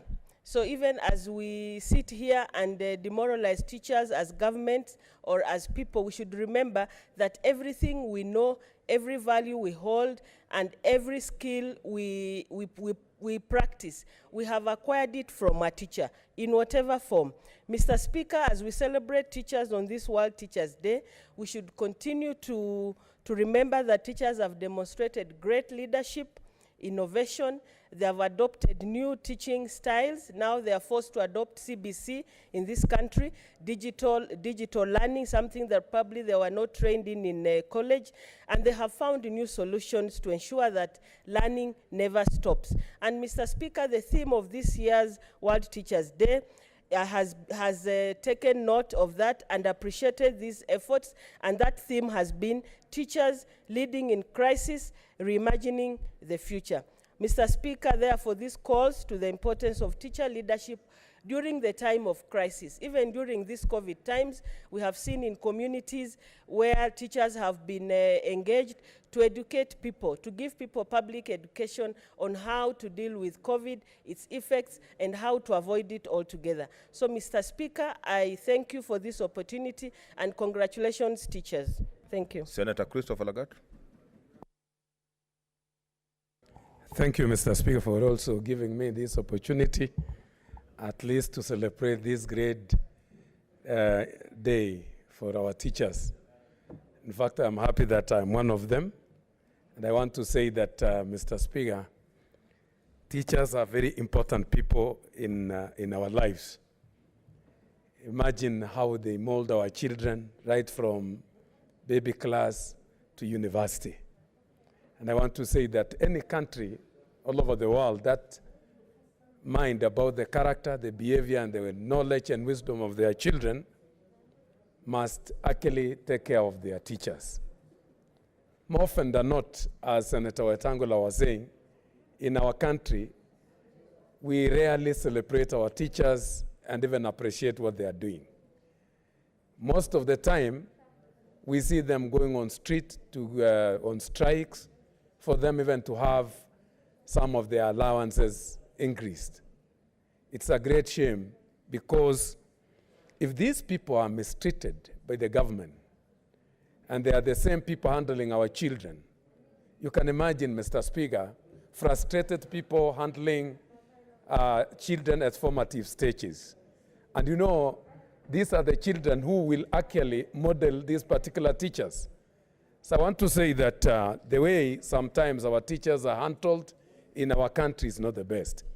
Right now, as we are talking, Mr. Speaker, our Teachers Service Commission, as I was seeing yesterday reading from the newspapers, are really frustrating the teachers' unions, to the point that I heard yesterday from the National Secretary for KNUT, saying that their deduction, the money that they are supposed to be receiving from Teachers Service Commission, is no longer given to them. And therefore, the Teachers Service Commission is frustrating the unions, which actually they have been the custodians of the welfare of these particular teachers. I want to say that is killing the teaching profession. And I want to say, Mr. Speaker, that the government of this country must rethink on the welfare of the teachers, because these are the people who stays most of the time with our children. And our children's future depends on them. So I want to celebrate this particular great day and encourage teachers wherever they are, that they still remain great people, because we are what we are because of them. So this is a very great day that we should celebrate our teachers. Thank you, Mr. Speaker. Senator Wambua. Speaker, I thank you for the opportunity to add my voice on this matter, on the celebration of World Teachers' Day. Speaker, as has been said by my colleagues, teachers continue to play a very important role in society, both in the classroom and outside the classroom, Mr. Speaker. The most unfortunate thing about our situation is that our teachers have largely been reduced into almost beggars. That everything that they are going to get from government, they have either to beg for it or fight for it. Speaker, I was in Kitui over the weekend, and I can bear testimony to the good work that teachers are doing, even outside the classroom. Yesterday I had the opportunity to visit the Raka ward, where teachers have come together and mobilized their students and former students to get involved in community work, repairing roads and doing small little things in the community for the benefit of the community. The Speaker, on Sunday, I had the opportunity to visit Miambani ward, where teachers are mobilizing young people and their colleagues to get involved in church work. Mr. Speaker, the role of teachers in society can never be gainsaid. And Mr. Speaker, all of us, including myself, we are beneficiaries of the input of teachers in our lives. And so I stand here to laud and appreciate my teachers, starting with the Deputy Speaker of the Senate of the Republic of Kenya, Senator Margaret Kamar, who was my teacher. She taught me at Moi University, and I see a lot of other teachers in this house, Mr. Speaker. I see Professor Ekal Imana, a professor of physics. I see Dr. Lagat, who actually taught Senator Cheruyot at the university, Mr. Speaker. And unknown to a lot of people, Mr. Speaker, Senator Cheruyot is actually a Sunday school teacher.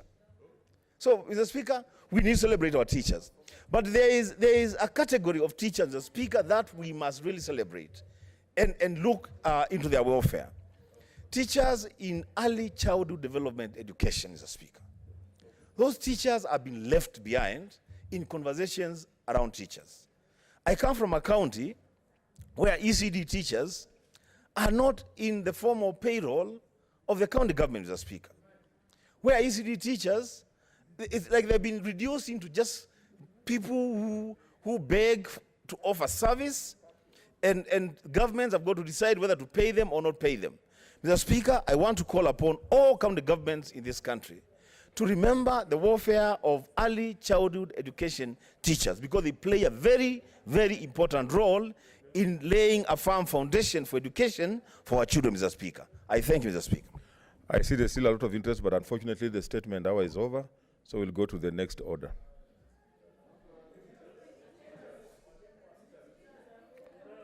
Teachers are, I know teachers are very important.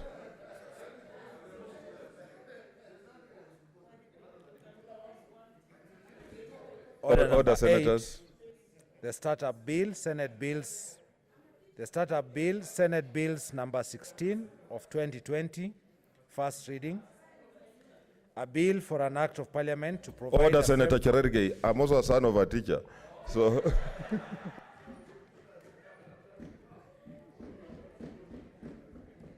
A bill for an act of parliament to provide a framework to encourage growth and sustainable technological development and new entrepreneurship employment, to create a more favorable environment for innovation, to attract Kenyan talents and capital, and for connected purposes.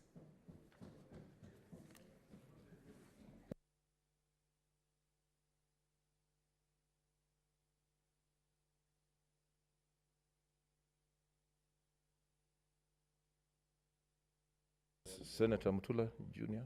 approach the chair.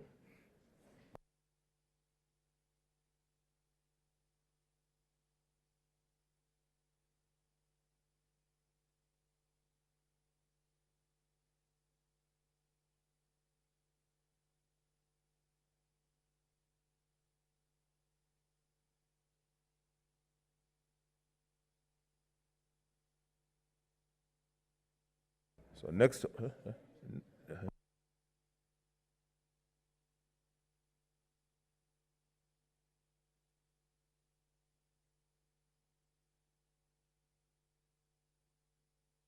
next order. Order number 9, the Sectional Properties Bill, National Assembly's Bills number 23 of 2019, second reading division.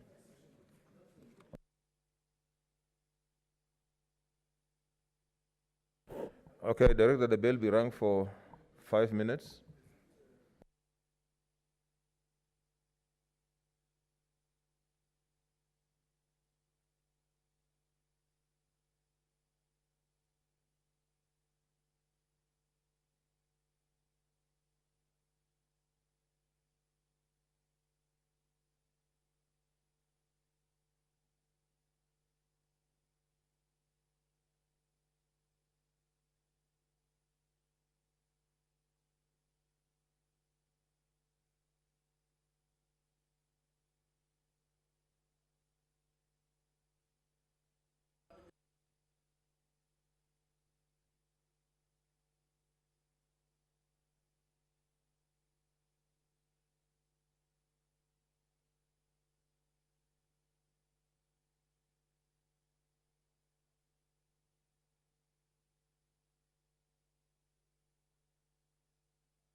Honorable Senators, we will ring the bell for another 2 minutes for the members who are in the other tent.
Order, senators. Order, senators. I'm waiting for a signal from the whip.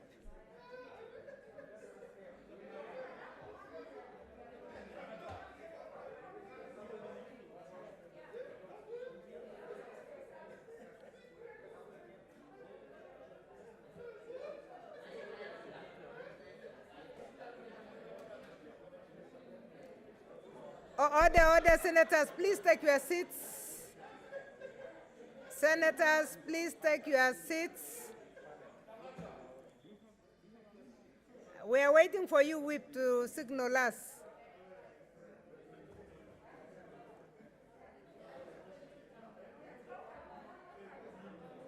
Senator Kangata, the whip. We are waiting for your signal.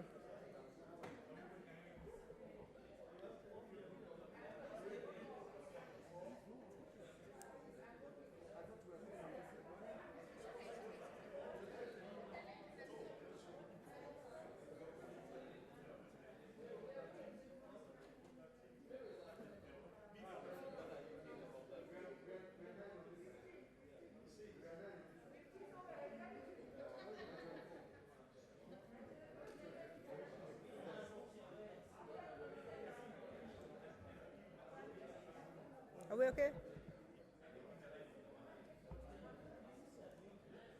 Senator Kangata, can you approach the desk, please?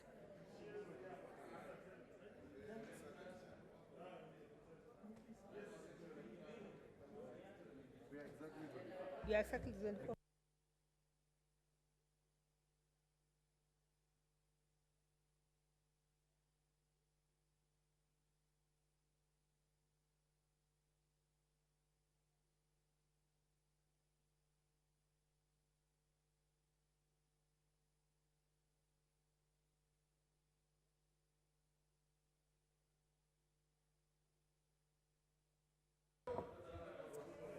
Honorable Senators, please take your seats. Take your seats. Honorable Senators, I would now like to put a question, which is that the Sectional Properties Bill, National Assembly Bill number 23 of 2019, be now read a second time. Honorable Senators, we are going to go for roll call voting, and we shall start very shortly. Can I have tellers? Can I have tellers? A teller.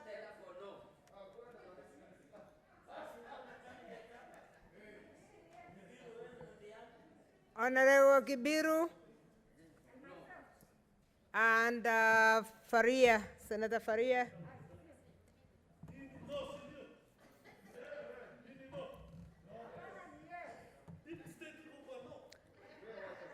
Honorable Senators, let's consult in low tones. Clerk, can we begin the votes?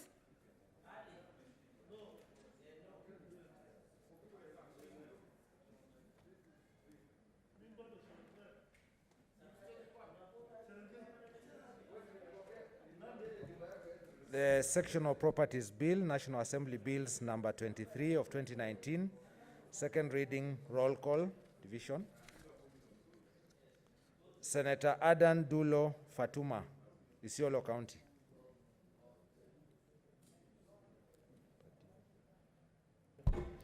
On behalf of Isiolo delegation, I vote yes. Senator Boy Isajuma, Kwale County. I vote yes. Senator Cherarke Samson Kiprotich, Nandi County.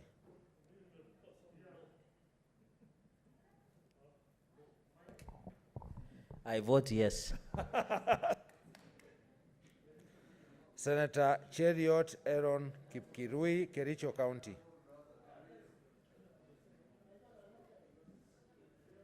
Senator Haji Mohamed Yusuf, Garissa County.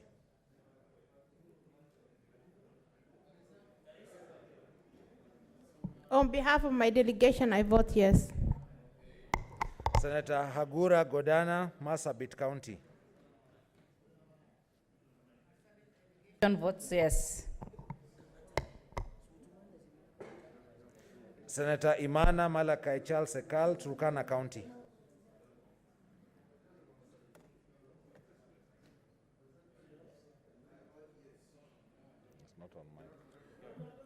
I vote yes. Senator Kabaka Boniface Mutinda, Machakos County.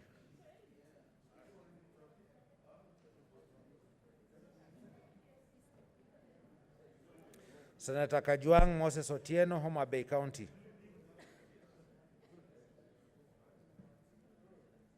Senator Kamar Margaret Jebkoech, Uasin Gishu County.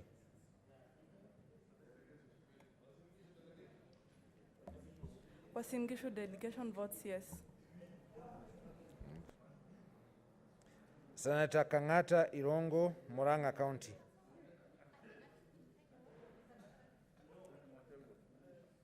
Yes.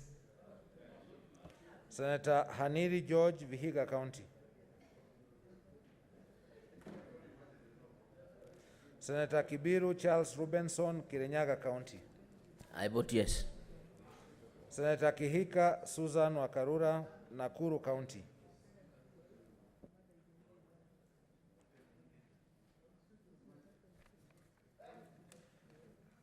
Senator Kimani Wamatangi Paul, Kiambu County. Senator Kindiki Kithure, Tharaka Nithi County. Senator Kirinyaga Ephraim Mwangi Maina, Nyeri County. I vote yes. Senator Langat Christopher Andrew, Bomet County.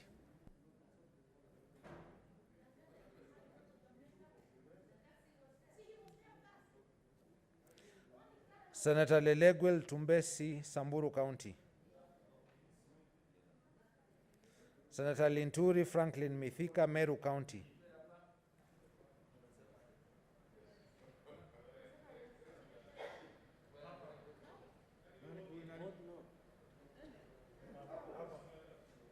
I vote yes. Senator Loitiptip Anwar, Lamu County.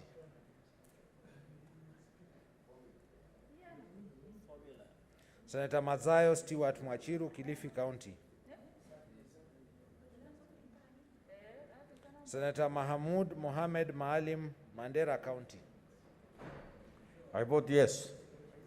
Senator Malala Cleophas Wahungu, Kakamega County. Senator Mbito Michael Malinga, Trans Nzoia County. I vote yes. Senator Mbogo George Ochilo Ayako, Migori County. Senator Mogeni Eric Okongo, Nyamira County. Senator Moi I vote yes.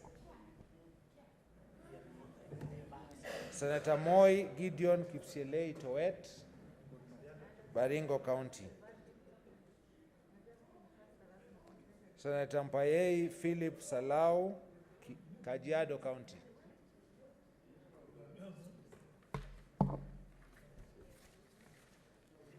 Senator Murkomen Onesimus Kipchumba, Elgeyo Marakwet County.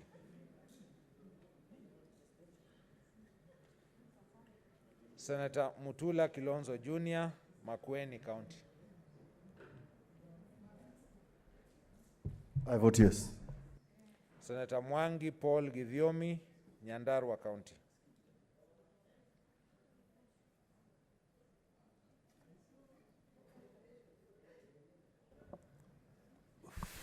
I vote yes. Senator Mwaruma Jones Mwashushe, Taita Taveta County. Senator Mwinyi Haji Mohamed Faki, Mombasa County. I vote yes. Senator Nderito John Kenywa, Laikipia County. Senator Ndwiga Peter Njeru, Embu County. Senator Olekina Ledama, Narok County. Senator Ongeri Samson Kegengo, Kisii County. Senator Orengo James, Siaya County.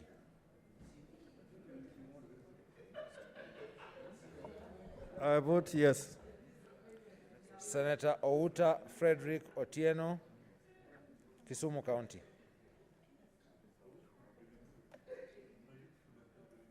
Senator Pogisio Samuel Losuron, West Pokot County. Vote yes. Senator Sakaja Johnson Arthur, Nairobi County.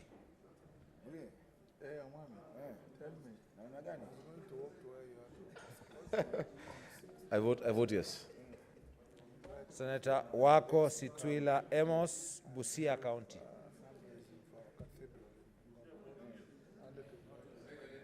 I vote yes. Senator Wambua Enoch Keio, Kitui County. I vote yes.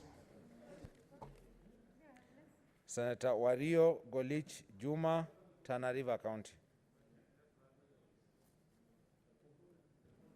Senator Wetangula Moses Masika, Bungoma County. I vote yes.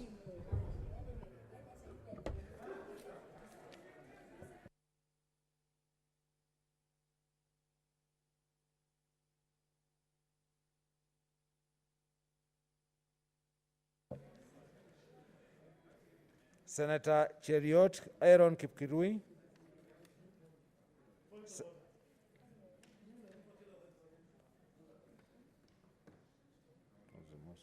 problem?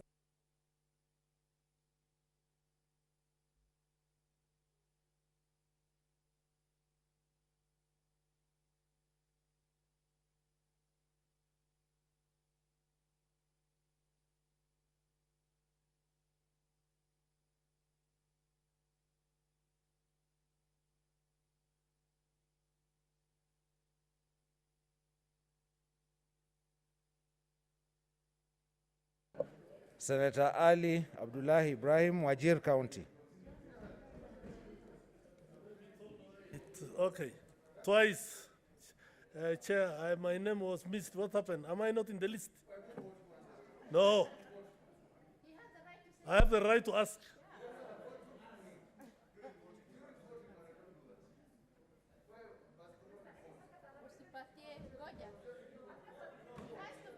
No. I'm going to Mimi Muki. Senator, please voice your vote. Senator Ali, please voice your vote.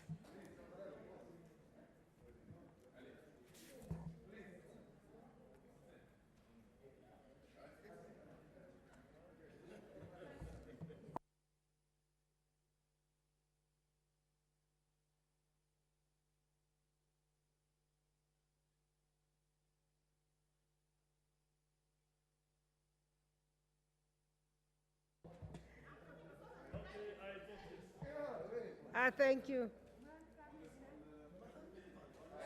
Senator Ali, you are not on. Yes, now you are on. Okay, I vote yes. Thank you. Sorry about that. We have realized where the error was. Yeah.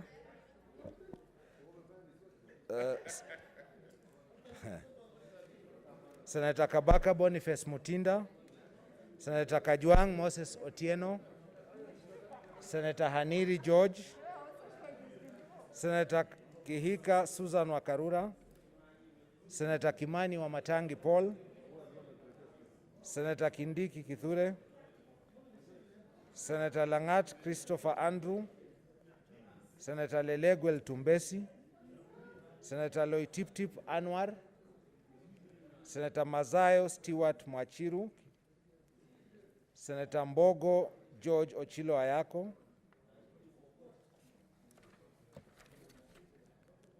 Senator Mwaruma Jones Mwashushe, Senator Nderito John Kinywa, Senator Ndwiga Peter Njeru, Senator Olekina Ledama, Senator Ongeri Samson Kegengo, Senator Outa Frederick Otieno, Senator Wario Golich Juma.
Honorable Senators,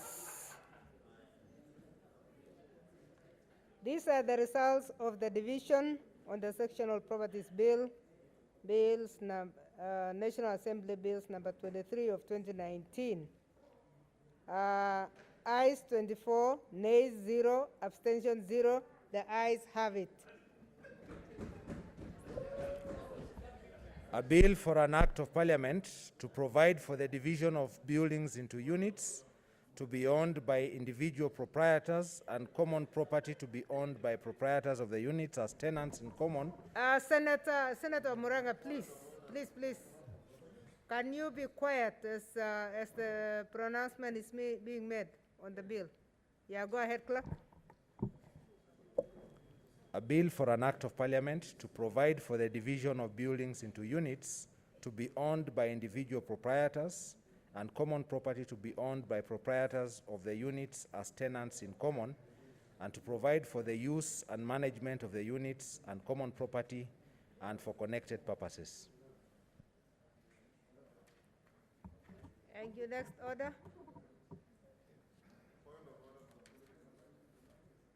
Yes, point of order from Senator Wetangula.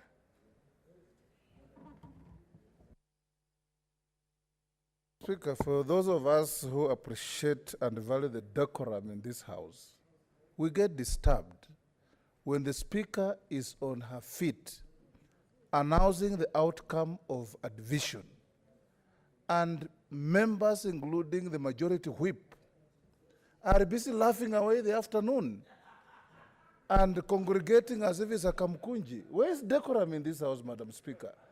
When we came to this House for the first time, Mr. Speaker, and continuously, and my distinguished colleague, the ambassador here, can bear me out, when the Speaker stands, he or she doesn't need to say order. Order comes naturally in the House. But now, Madam Speaker, you are standing up to announce the results of a division, and as if you are not even in the chair. Where is this House getting to, Madam Speaker? We want to urge members to uphold decorum of this House.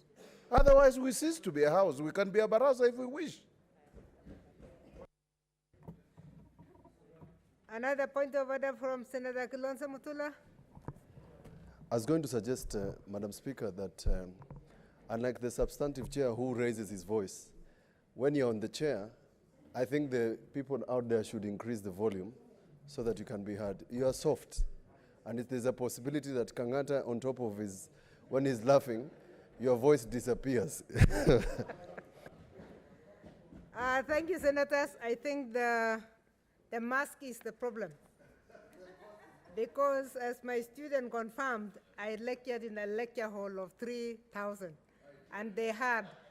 My biggest problem is with this mask, so maybe I was not being heard. But yes, I think Senator Wetangula has been repeating this. Please, this is a house of decorum and order, and let's respect that. Thank you. Next order.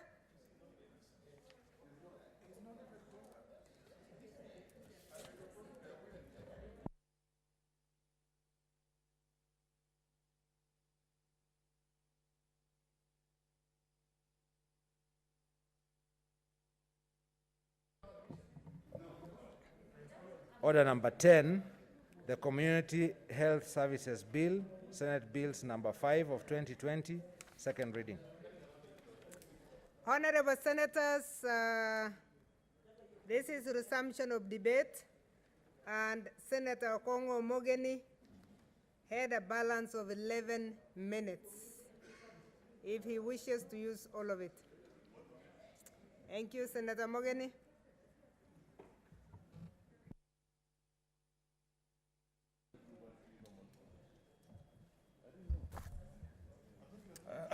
Thank you, Madam Speaker. I may not use the entire 11 minutes because I'd already almost summed up my thoughts. But I want to proceed from where it stopped, Madam Speaker, and emphasize that community volunteers has always been based on the concept of people want to volunteer their services to enhance community health care.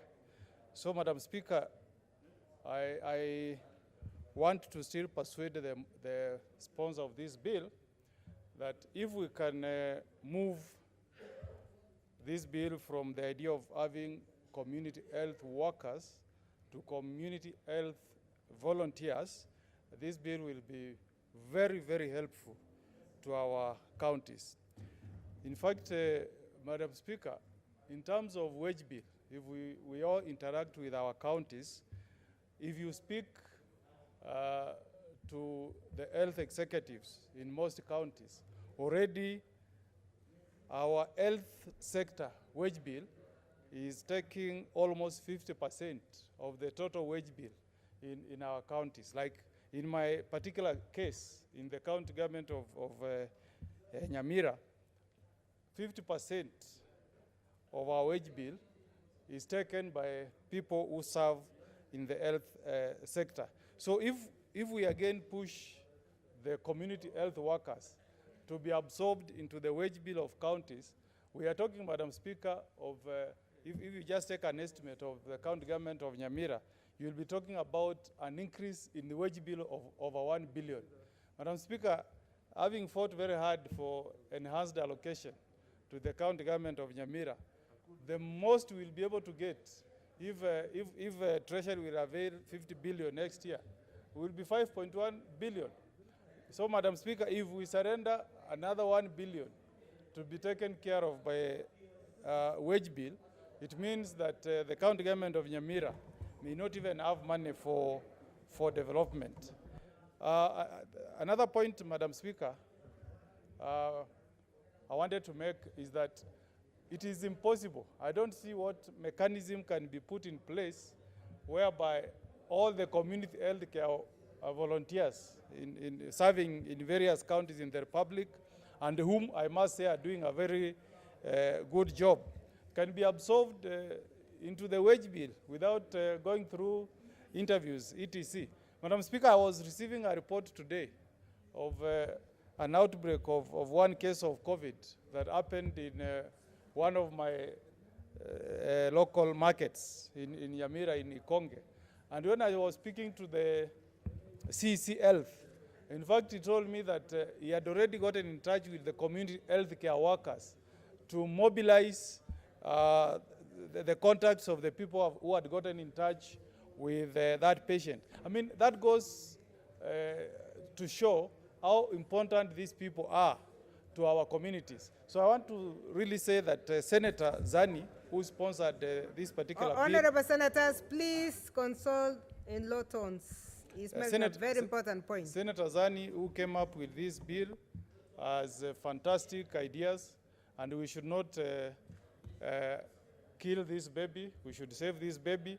And I propose that we should propose amendments that make this bill to retain the original intention of community health care workers, which is volunteerism, and remove this technical word of them being workers from this bill. I think if we do a few of those amendments, this is a bill that I fully support, and I want to applaud the people in my county of Nyamira and in other counties who have for many years volunteered their services towards enhancing health care within our counties. Yes, Madam Speaker, I'm told there is a point of order.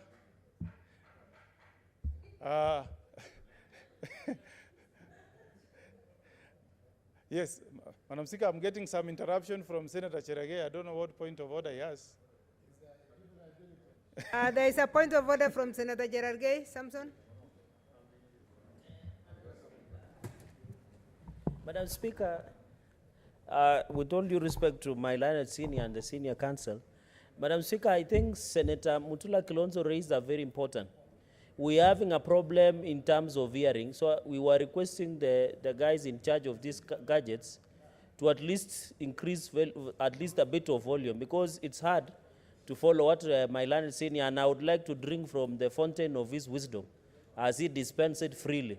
So, Madam Speaker, can you kindly guide the department to at least improve on the volume so that we are very able to follow. Thank you.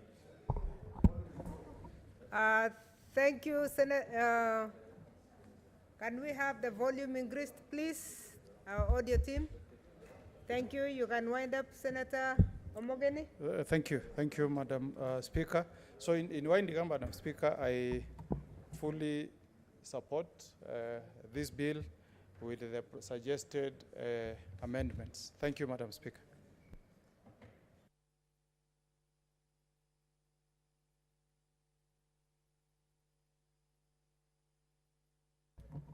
Senator Mbito, that was your turn. Sakaja, did you put? Okay, Senator Sakaja and then Mbito.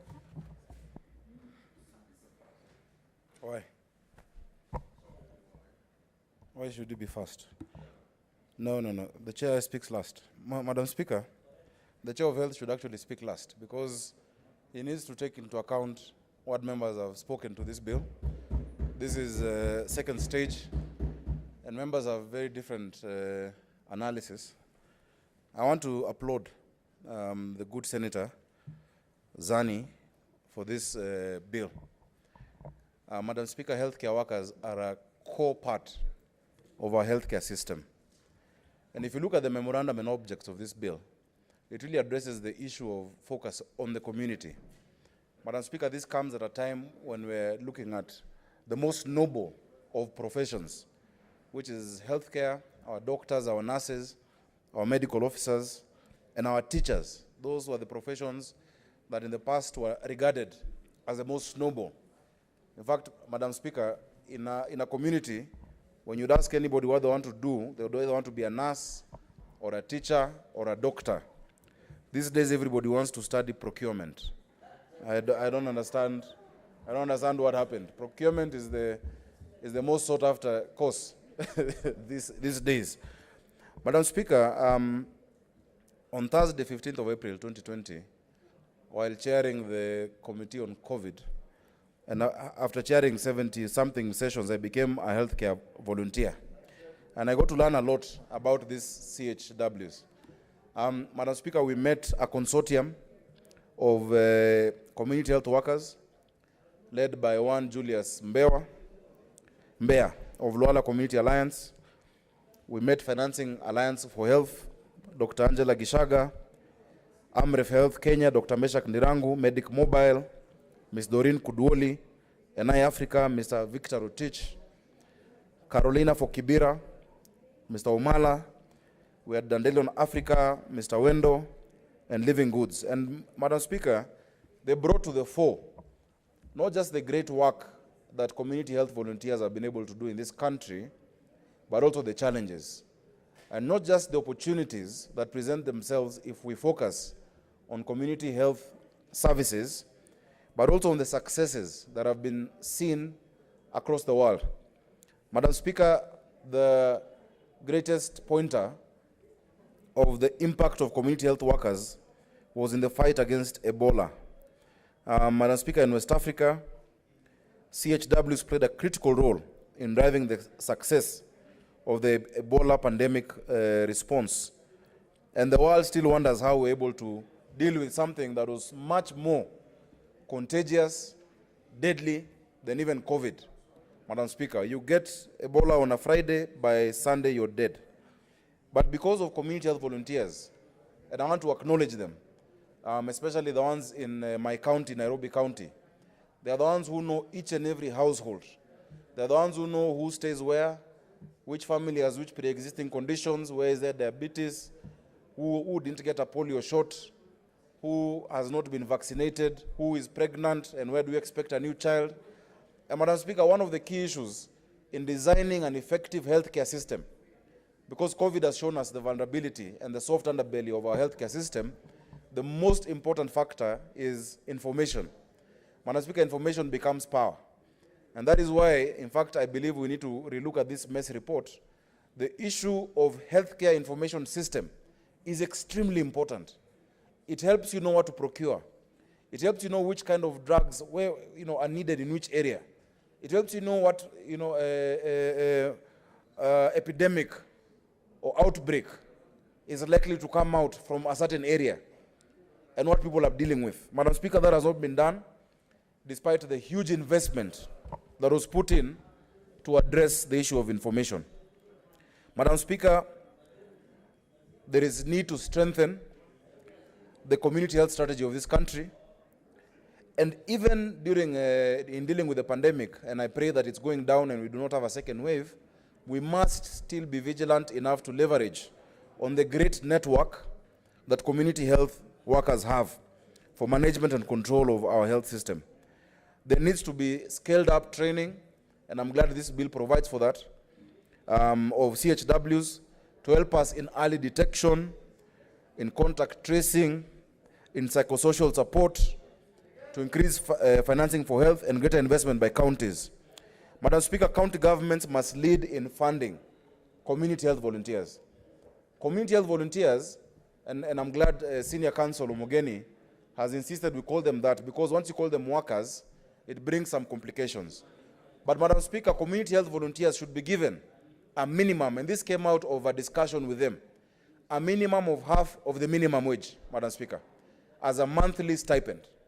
Madam Speaker, for Nairobi County, the thousands of healthcare volunteers, because I am proud as a senator for Nairobi that I pushed the allocation from an additional 100 to an additional 3.3 billion. If 1 billion is set aside for community health volunteers, Madam Speaker, we can have more than 10,000 of them being paid in Nairobi County.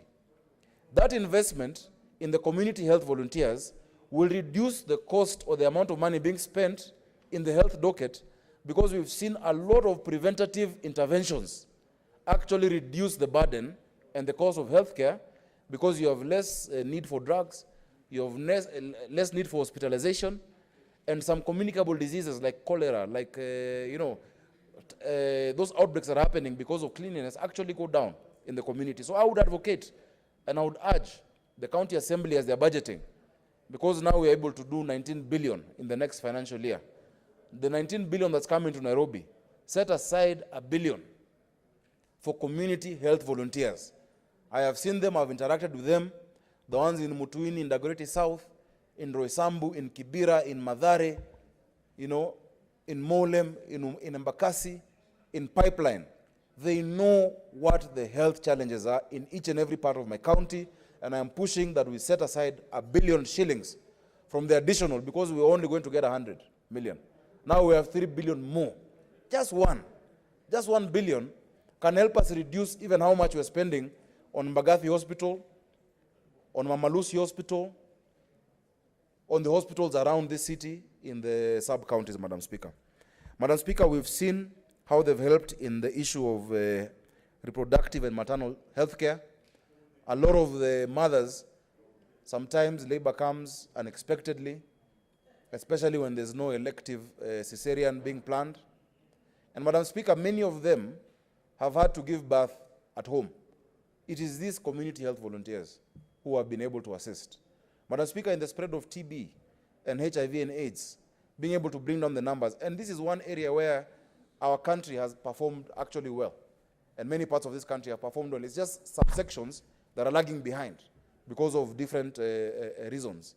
It is community health volunteers who have been able to actually help sensitize the community, help people understand what they need to do, and reduce the spread of this disease. Madam Speaker, I pray that this bill, and even as we look at it deeper, talks about proper structured supervision and support through deployment of sufficient community health assistance in planning interventions. These community health volunteers are not just workers. They need to be engaged in planning interventions, because the information and knowledge they have, Madam Speaker, of communities, because this country is built from the family to the community and then to the larger society. But the information and wealth of information they have on the community does not go hand in hand with the manner in which we've been able to provide for them. Madam Speaker, we are opening schools. And part of what has not been done well, and I expected the chair for education, who is sitting next to me, to give us a statement on the announcement we've had. Because children have been at home for a long time, many of them need some support, even psychosocial support. Teachers need that. People have lost loved ones. Families have lost livelihoods. Madam Speaker, parents have been given a week. And I think that decision was hastened, was done too quickly. Because in a week, I'll tell you, anybody here who has children below the age of 10 will tell you that in these last 6 months, they have gained weight. Many of them. They have gained weight. These children will need new uniform, you know, and they'll need a lot of intervention. So I think Committee of Health, you need to get into that. I think Class 8 and Form 4 are maybe where they were. But the point I was making was that with a properly structured community health system, they would be able to have known that these are behaviors that have come out in society. We've seen a heightened case of teenage pregnancies, and there's need for not just sensitization, but psychosocial support to our children.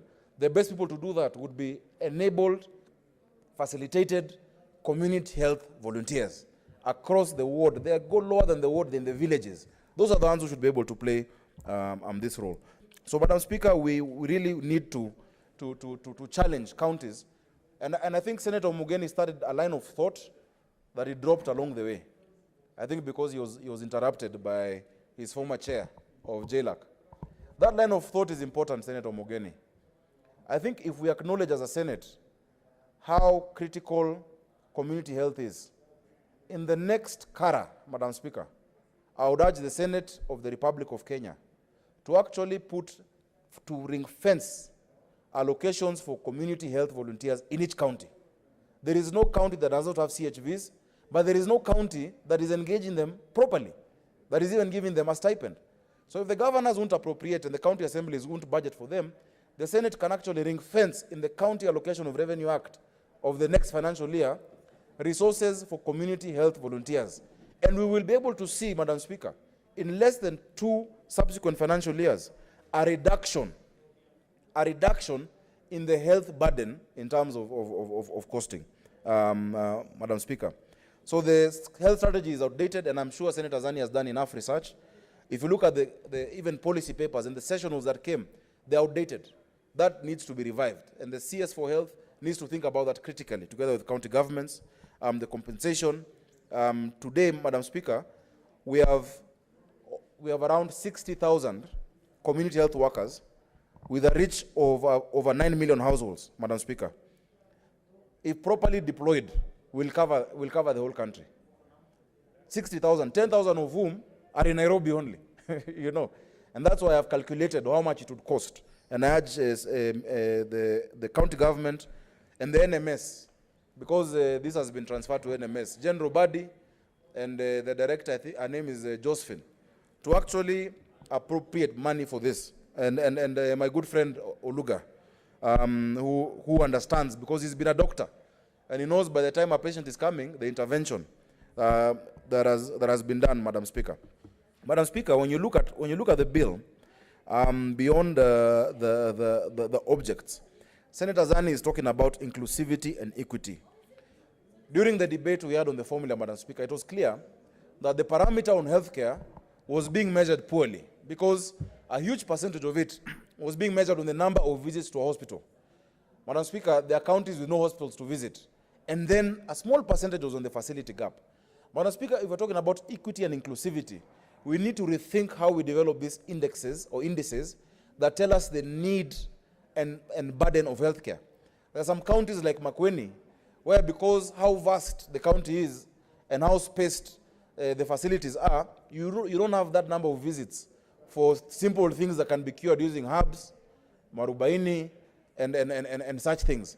But in counties like mine in Nairobi, where a health center is very close to you, somebody will go for a very simple thing to get assistance. But then conversely, Nairobi will need much more drugs, investment in drugs, than Makueni would, because of the number of people.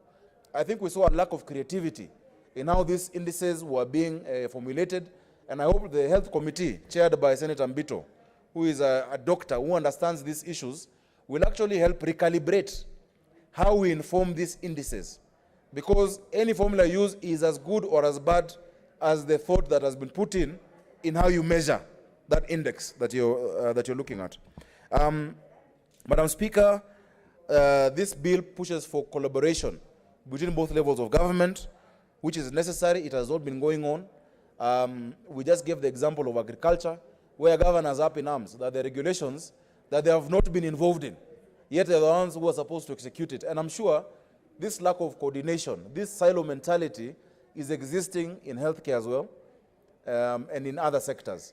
There needs to be coordination, and I hope this can be implemented, as well as qualifications, the technical resources, the structures required, the reporting tools that are needed. And the county government then implements that national policy and standards on community health services, Madam Speaker. Madam Speaker, importantly as well, there is specific roles that have been given to specific people. The CEC for Health in the county has been given a specific role in Section 9, or is it Clause 9, to actually ensure the effective performance of the functions and to delegate the performance of any function specified to such public officers within the respective department as may be necessary. Madam Speaker, I'll be bringing in a few amendments, and I hope I'll have a chance to discuss them with Senator Zani or with the Committee on Health, because, Madam Speaker, the practicality of some of these provisions in a county of 17 constituencies and 85 wards and 4.3 million people, there are certain ways we need to strengthen how we address all of those community health volunteers, and especially in a city like Nairobi. And I hope the Committee of Health has not exhausted public participation on this bill. I hope at least they've undertaken it. Madam Speaker, in concluding, because while recognizing what community health volunteers have done, and today being World International Teachers Day, I must also recognize what teachers of this country have been able to do. It's the teachers who've taught these doctors and community health volunteers. It's the teachers who've taught us. And Madam Speaker, I want to recognize specifically teachers who have taught me and who have made me who I am today, Madam Speaker. Madam Speaker, from Ms. Lusala, who taught me how to hold a pen in class 1 properly, to Mrs. Wafula, to Ms. Danji, to Ms. Kibutu and Ms. Mganga at Lenana, to Ms. Kihumba, who refused for me to be demoted when I was not in class 7, and said if Sakaja is no longer a prefect, there'll be no peace in this school, and I was reinstated as a prefect. Those teachers do not know how they mold society, because the impact of a teacher to a young child stays for life, Madam Speaker. Madam Speaker, I want to acknowledge them. I want to acknowledge Mr. Kengwe and Mr. Wala, who caned me thoroughly and brought me back to line and helped me get my A in maths and physics, despite being very naughty in Form 1 and Form 2. But they brought me back to line. I want to acknowledge them and tell them that their names have been read out in the Senate of the Republic of Kenya. And that naughty boy you thought was naughty, today is a senator, because you are a good teacher, Madam Speaker. Madam Speaker, this morning we were debating with my cousins on our WhatsApp group, and they said that all our parents were teachers. Actually, all my mother's sisters, apart from my mother, of course, she was a teacher as a mother, were teachers. From Grace Namasaka, the late, to Esther Muhanji, who I'm sure Senator Wetangula and Kaniri know. She's been a leading light. She led Bunyore Girls for the longest time and made sure it's successful as a national school. And today in Mbale, Namasaka, you know, comes from your county, Senator Wetangula, and all of them, because there were many, there was a family of 12. Madam Speaker, we acknowledge the role teachers play, including yourself, because you have been a teacher at the university. And sometimes, even when you're here in the house, you go back to being a teacher. And we acknowledge the role that teachers play. We want to urge the government to stop trying to break the Kenyan National Union of Teachers. Teachers need a strong union. And as Chair of Labor, we will not allow any breakdown in unions. The Constitution talks about the right of, and the Labor Relations Act talks about the right of any worker to unionize, including community health volunteers, including teachers, to be able to come together to agitate for their rights. That is a right that cannot be taken away by the TSC. That's a right that cannot be taken away by trying to starve off the National Union of Teachers, or is it Kupet, of funds. That we will resist.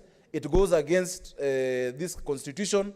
Madam Speaker, the battles that were fought by trade unionists who helped deliver this country, led by Tom Mboya, in those days, Madam Speaker, we shall not let that go to waste. I salute teachers in Nairobi County. They have the largest burden because of the number of students that they have. Madam Speaker, teachers, community health volunteers, we are here to fight for you, and we hope that this bill passes, and later on, substantively, we shall address, and Chair of Health Education next to me, we shall address that very burning issue of the teachers of this country. Thank you, Madam Speaker. Thank you, Senator. Honorable Senators, for the 4 members who are on the list, I want to plead with you because I cannot change the time, I cannot limit the time at this stage, but I want you to be conscious of the fact that we are going on recess in the next 2 days, and there are very important bills also that we would like to finish alongside this one. So I'm pleading that you use your discretion to reduce your time of contribution to the very minimum. Senator Wetangula Moses Masika.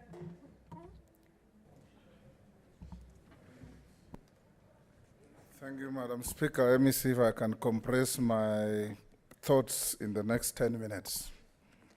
Madam Speaker, this is a bill that requires all of us to support.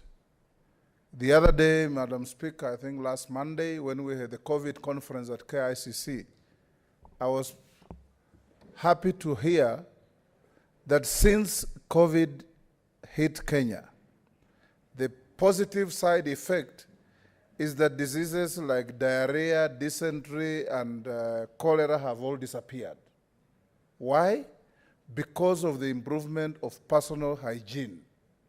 Madam Speaker, when we were growing up in the villages, there were people who are envisaged in this bill by Senator Zani, whom I salute for the bill, called Bora Afya.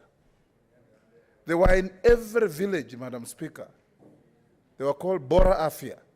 They went to every homestead, showing homes how to have a pit latrine and maintain it, showing homes how to manage their drinking water wells, showing homes how to eliminate mosquitoes by destroying their breeding areas around houses, showing homes, Madam Speaker, how to clear rodents, showing homes how to keep health as a primary issue in every family. And with that, Madam Speaker, we ended up with very robust health population. Today, Madam Speaker, if you go to all our counties, health is 95% devolved. But what we have devolved are problems.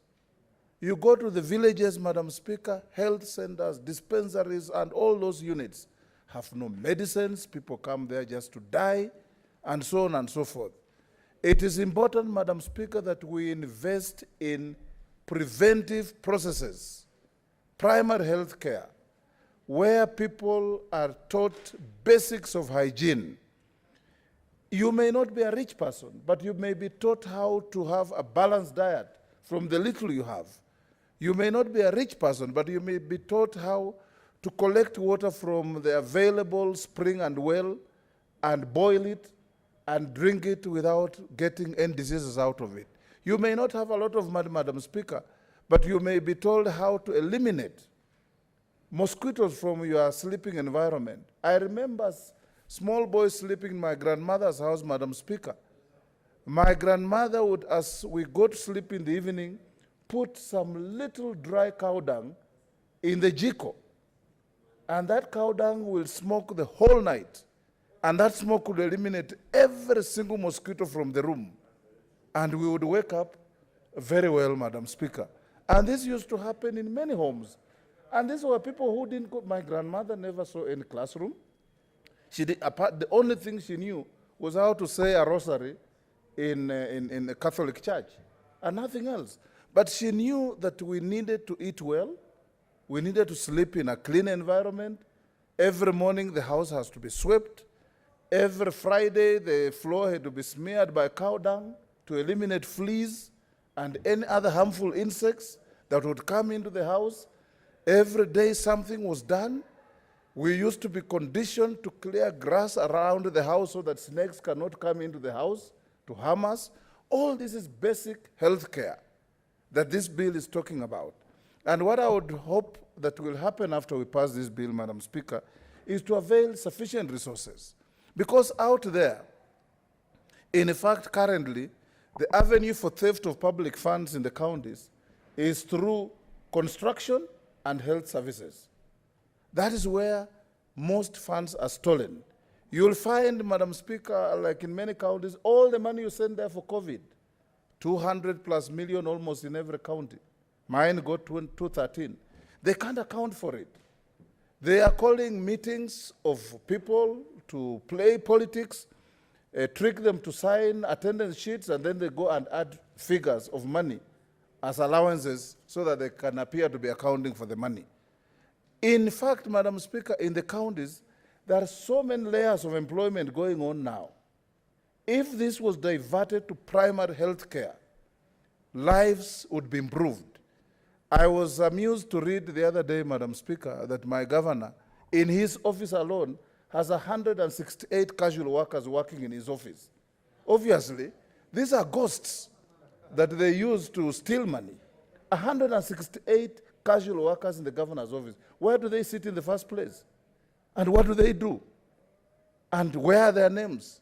You can't find them, and yet they're paying them every month. So if this bill, Madam Speaker, is passed, and I have no doubt it will, it's going to be a paradigm shift. And we would want to see that the national government prepares in consultation not only with the counties, but with this Senate, the formulation of proper policy. Under our new constitution, Madam Speaker, any policy formulated is legislated legislation. It must come to this House so that we improve on it and make it workable for the counties. I want to urge Senator Zani that in clause 10, the committee that you are setting up in the counties for the health services in clause 10.2, a person is eligible for appointment as a member of the committee if that person is an adult of good standing with the leadership qualities, a member of the community, is literate and can read and write, is not disqualified under any written law, meets such requirements that the county executive committee may legislate. There is no mention of any knowledge of a health background, Madam Speaker. At least people who sit in a committee of primary health care must have some basic knowledge of primary health.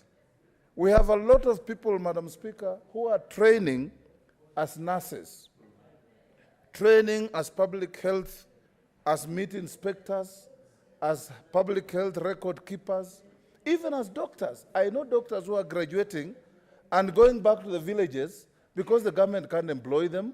Nobody can employ them because there are no opportunities. They start small clinics here and there. Those are people who are eligible also to chair this kind of committees so that they can impart their knowledge. Because when you say somebody must be an adult and illiterate, you'll find some character who will just go there because they are looking for an income and do nothing to help enhancement of public health care. So I would want to urge the sponsor of the bill to strengthen this clause so that it can be able to give some, at least, recognition of those people with knowledge in public health. Equally important, Madam Speaker, is the persons who are eligible for appointment as public health workers. We should also emphasize those who are trained. And Madam Speaker, if you go to, and this country has moved a great deal. Right now, there is hardly any county that does not have 1 or 2 MTC institutions.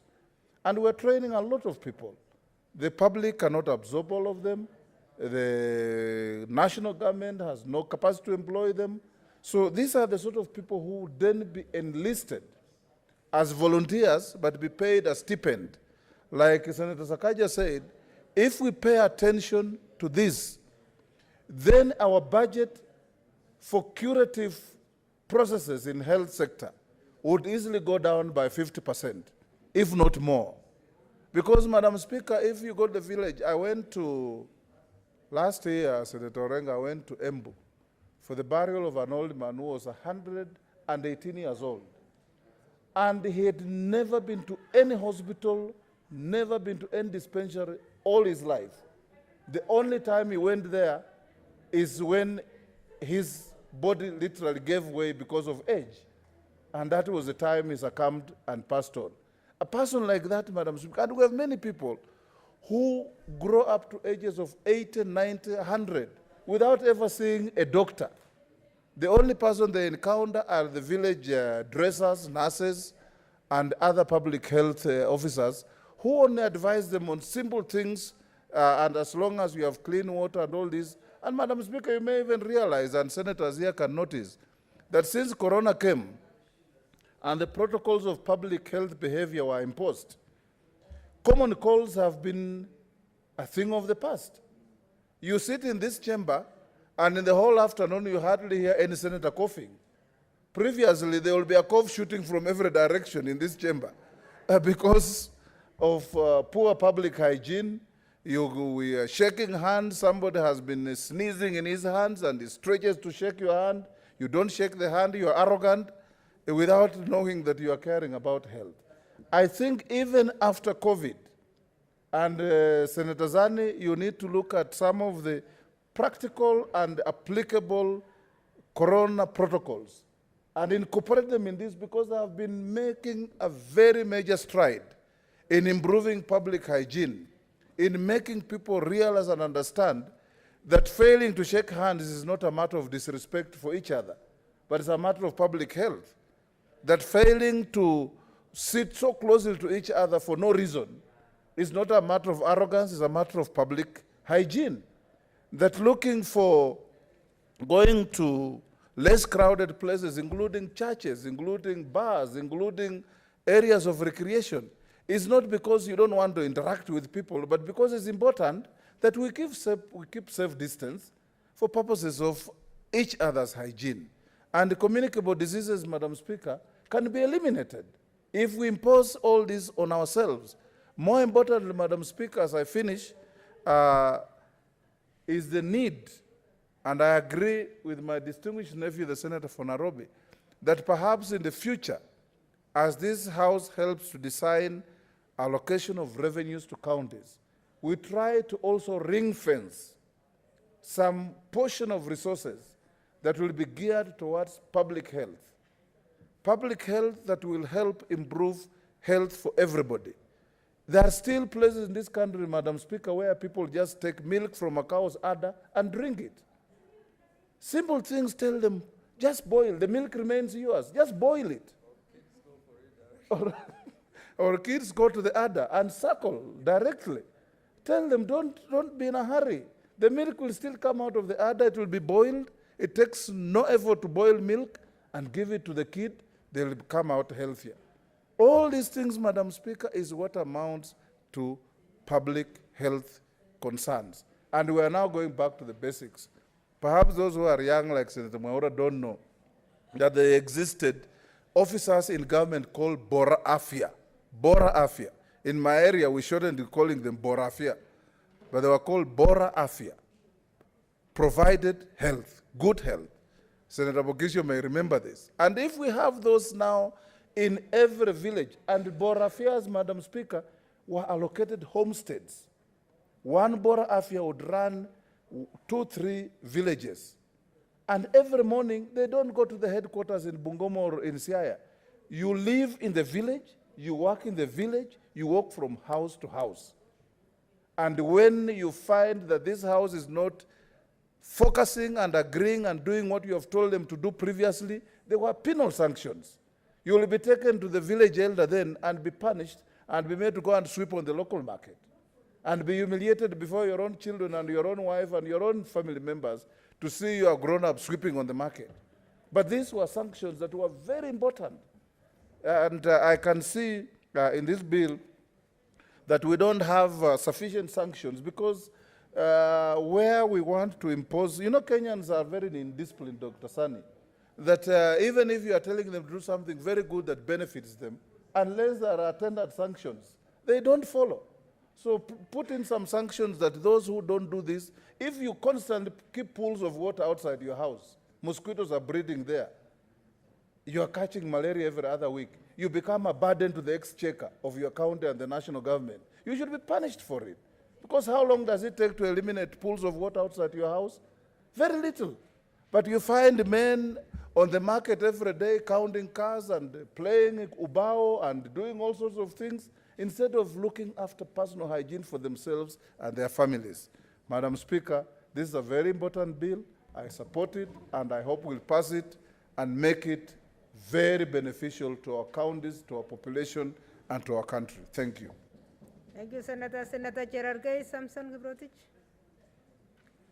Still, let's try to take as short as possible. Thank you, Madam Speaker, for this opportunity. I want to commend Senator Zani for this wonderful bill. I think, I hope it becomes an act of parliament in fullness of time so that it is a good bill. And I want to congratulate Senator Zani, and we look at getting many awards for this bill because it will change many lives. Madam Speaker, protect me from the majority leader. I think he is consulting down loudly with Senator Maura and the Speaker and Senator Lilegwe, so that I can be as efficient as possible. Thank you, Speaker. So I want to congratulate Senator Zani and hope that our counterparts at the National Assembly will expeditiously process and not bring the narrative of the money bill issues. One, I want to say this is important because community health workers, Madam Speaker, are very important, and we have around 6,087 community units across the country, and they have been able to do so many things, Madam Speaker. Madam Speaker, when you look under Article 43 of the Constitution, it talks about issues of health as part of economic and social rights. And therefore, Madam Speaker, when you look even at Article 174, the Constitution and Article 10, the Constitution has given powers to communities and to be able to decide their things at their own level. And therefore, I think they are very important. Community health workers, as my colleagues have said, do a lot of things. They ensure their maternal services, and I know some of us, because of the community health workers, we were being able to be born, and many people are born in their homes. It is because of this. And even nutrition issues, extension services, just like the way we do extension services, even the agricultural issues. Madam Speaker, the key issue, because most of the issues have been highlighted by my colleagues, is they also assist in promotion of health rights.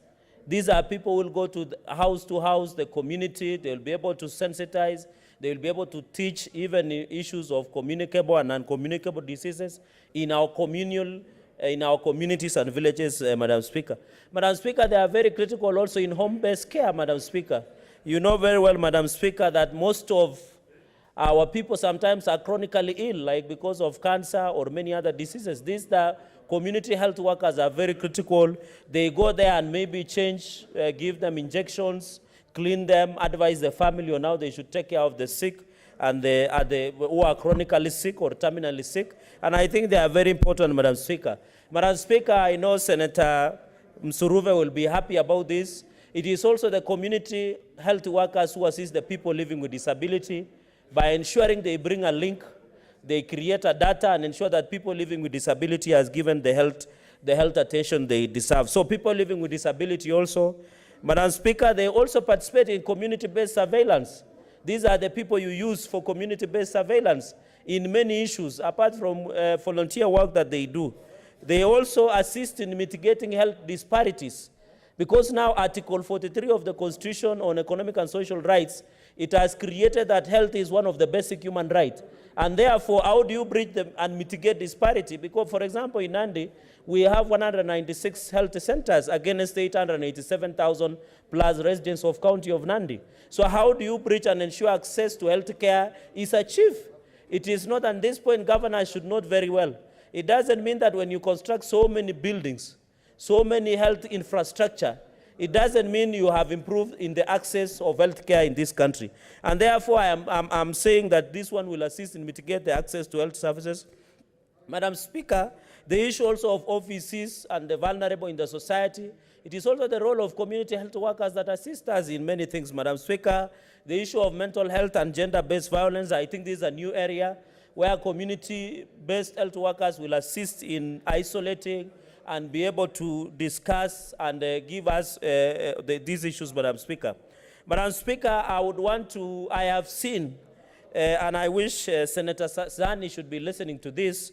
I have read when they drafted the Kenya Community Health Policy of 2020-2030, and one of the key of this policy is to create SDGs, the development, one of the SDGs. Is it Sustainable Development Goals? SDGs is one of the key issue is the universal health care. Madam Speaker, it is very sad as Jubilee, we had the Big Four agenda. One of the Big Four agenda was universal health care. If the universal health care had left the shelves of State House, Madam Speaker, I can assure you this issue of community health care workers would have been taken care of, because it is part of wider universal health care coverage, Madam Speaker. When you look at Kenya Community Health Policy 2020-2030, which is 10 years, it is very important because it tries to create a space and a niche for the community health workers. And I'm happy that policy now might not have the legal enforcement or legal impetus. But by the fact that Senator Zani's bill has tried to give that validation, that legislative intervention, I hope that it will be very important. Madam Speaker, even when, you know, there are many issues of community health workers, they also assist in tracing immunization. I am told, I don't know how true this, maybe the doctors in the House can tell us, Madam Speaker, that because of our immunization, we might have not, the COVID might not have spread as fast as it should have been, because most African countries and even Kenya, Madam Speaker, are used for immunization. And these community health workers, if a child is born in the village or where some of us grew up in, the person who will be able to trace this, whether they have been immunized or not, are community health workers. They also assist in behavioral change in terms of communication, because especially they understand the local language. They can be able to create a link within the doctors and themselves, and even teenagers. I had my colleagues talk about early teenage pregnancy, Madam Speaker, and I think these are the people that you can use to intervene at the village level, at Kibra, at other informal settlements, and ensure that. Madam Speaker, they can also participate in environmental cleanliness. I think Senator Wetangula has really put into place that issue by ensuring that there is that issue. Madam Speaker, on the principle, I think we need coordinated public participation, and this one goes without saying, and I think it is very important. Madam Speaker, the only issue, and I want to, with amendments to this bill, is the financing of the community health services. Then when you look at the policy that had been given by Ministry of Health, they have said the national government will commit. They say the county government will commit. They have said we will talk to our partners. I want to advise Senator Zani, if there is a way we can ensure it becomes an obligation. Because, Madam Speaker, under Article 43 of the Constitution of 2010, it is an obligation. A right is not a privilege. It is an obligation. And therefore, when you see the ministry coming up with a policy says, we will commit, it can either happen or not. And therefore, I think on the issue of financing of the community health services, duties of community health volunteers, I think those are issues that we can discuss. And then my problem is about the payments of that the policy has tried, just give me 3 minutes, Madam Speaker, so that I conclude. The payments of the stipends, we should not pay them like it is a church service where we are donating sadaka. We should ensure we give them proper remuneration to the community health workers, Madam Speaker, because they even do more than nurses and the doctors, Madam Speaker. And therefore, I agree that they should be, the payment should not be based on stipends or any commitments that we are doing, Madam Speaker. And even I saw my county, Madam Speaker, that the other day, they were firing 384 casual workers. Majority of them that were fired by Nandi County government, majority of them are community health workers. It shows if those people are being protected through competent hiring process, and the county had an obligation, they would not have fired them, Madam Speaker. Madam Speaker, I want to conclude by saying most senators will tell you that if we ensure community health workers function properly, through community health units, Madam Speaker, as I conclude, is that we'll be able to bring down the arambase of hospital bills. Senators will tell you, if they show you their phones now and SMSs and WhatsApp messages, most of the arambase, Madam Speaker, are done because of skyrocketing hospital bills. And some of the diseases can be handled at the lowest level of true community health workers. Finally, Madam Speaker, allow me, through your indulgence, to celebrate all the teachers. You know, my mother just retired last year from the active teaching service, and I'm proud to be a son of a teacher. You also taught me in Moi University as our lecturer in Moi University when I was in School of Law. We are proud of all teachers from Nandi County and the entire of the country. We want to ask government not to intervene in breaking down the unions of teachers. Let us allow under Article 41 the unions to function so that our employees are protected from overreaching excesses of their employers. And we wish well all the teachers. The greatest teacher of all time was Jesus Christ. So I want to encourage teachers, even as they fight for small money, they should know that their reward is in heaven. Because one of them is in heaven, who is the Jesus Christ. Madam Speaker, I congratulate Senator Zani and look forward to bringing more amendments and ensure this comes into place. I thank you, Madam Speaker. Thank you, Senator Wakos Sitswila Amos. Thank you for giving me this opportunity to speak on this very important bill. I've been told the time is short, we must move on to the next bill. But I can say that this is one of the most important bills that has been brought to this House. I think this is no accident that a teacher, an eminent teacher, is the one who has brought this bill. So I'll speak on both, if you don't mind. The only points I wanted to mention here were two. We must remunerate community health workers. During my last campaign in Busia, we have so many of them in every village, everywhere, but they were not being paid. And I undertook that we shall try our best to ensure that they are paid. And I'm glad that through this bill, this clause mentions that they'll be adequately remunerated. I think it's clause 11, subclause 3. They shall be paid such allowances as the county executive committee shall, in consultation, whatever, pay. And I think that's a good step forward. They ought to be remunerated.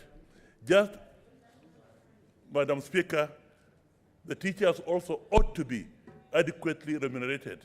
Just like, Madam Speaker, I believe the agricultural extension workers ought to be adequately remunerated. Mr. Speaker, sir, our salary policy in this country has been upside down. We tend to remunerate quite well people who are at the very top, but not people who are actually at the grassroots level. Madam Speaker, if the community health workers can be adequately remunerated, agricultural extension workers adequately remunerated, and teachers adequately remunerated, Madam Speaker, there will be a lot of development in the rural Kenya, not just here in Nairobi, but in the rural area, in the rural Kenya. And therefore, their remuneration is part of our development.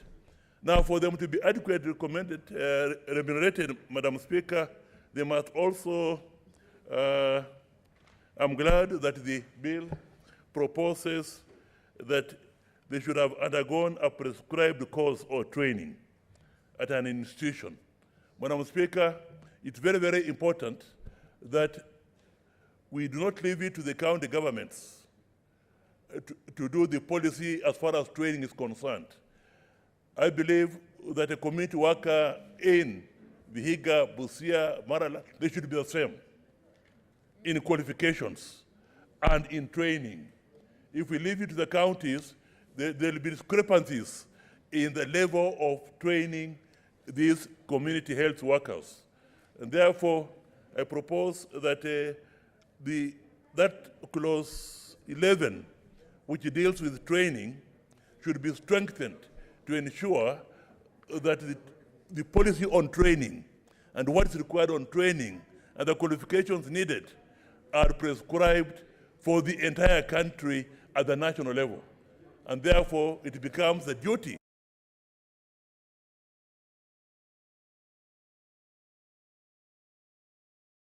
properly trained to be community health workers in their respective counties. Madam Speaker, There's also the issue of the Community Health Committee. I prefer the provisions here, but I want to suggest that you also include, do not leave out, either the village elders who are prescribed for under our County Governments Act, and the sub-chiefs of that area. These administrators at the village level should not be left out. They should be involved, because it now really becomes a community, a local community affair. And therefore, whoever has some influence in that community should also have a place on the committee. I'm glad that the members of the committee will be elected. I think that's very democracy. That's what we mean by enhancing democracy. Madam Speaker, sir, because of time, let me also talk about teachers. My father and my mother were teachers, so I thank them. What I am because of them. In fact, my father then went on to be one of the first African education officers in Kenya, way back in 1956. Then he went on to be the first clerk of the East African Legislative Assembly in 1961. Then he went on to become the head of education in the community, then secretary to the authority of the community before it broke, and then he went to lead to be the head of the agency which dealt with locusts in Kenya. So I'm very, very proud of them. Madam Speaker, sir, as I said, there's no accident that a teacher. Samahani, Madam Speaker, sir, nafikiri ni Mheshimiwa Speaker sasa. Madam, so sorry, I can't see you. I thought the madam was still there. But I see a white face. We are in Muzungu. Mr. Speaker, sir. Huyu ni mzungu wa Ruiru. Mzungu wa Ruiru yuko hapo. So sorry, my eyesight is not very, very good. Mudongo. Yeah. There's no accident that it has taken a teacher to bring this bill. Mr. Speaker, sir, it's no accident that in the neighboring country, they have done very well, particularly on issues of ethnicity, on issues of corruption. Tanzania has done very well because their first president was a Mwalimu, who was also a teacher. Madam Speaker, sir, sorry, Mr. Speaker, sir, sorry, I was so used to her, sorry.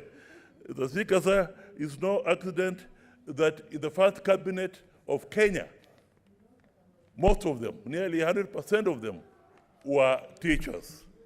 Mr. Speaker, sir, teachers, we know, play a very big role. And therefore, when we see the type of fights that are there between the Kenya National Union of Teachers and TSC, it is not good for this country. And I would like to appeal to both sides, or whoever is behind it, to solve that problem so that our teachers can work, can have a union which can represent them, a constitutional commission which can represent them. The constitutional commission should not be seen to be fighting teachers so that they are brought down. Mr. Speaker, sir, want to use this World Health Day to ensure that our teachers here enjoy their profession as teachers. Mr. Speaker, sir, teachers can in fact be very instrumental in bringing what I call a national ethos in Kenya.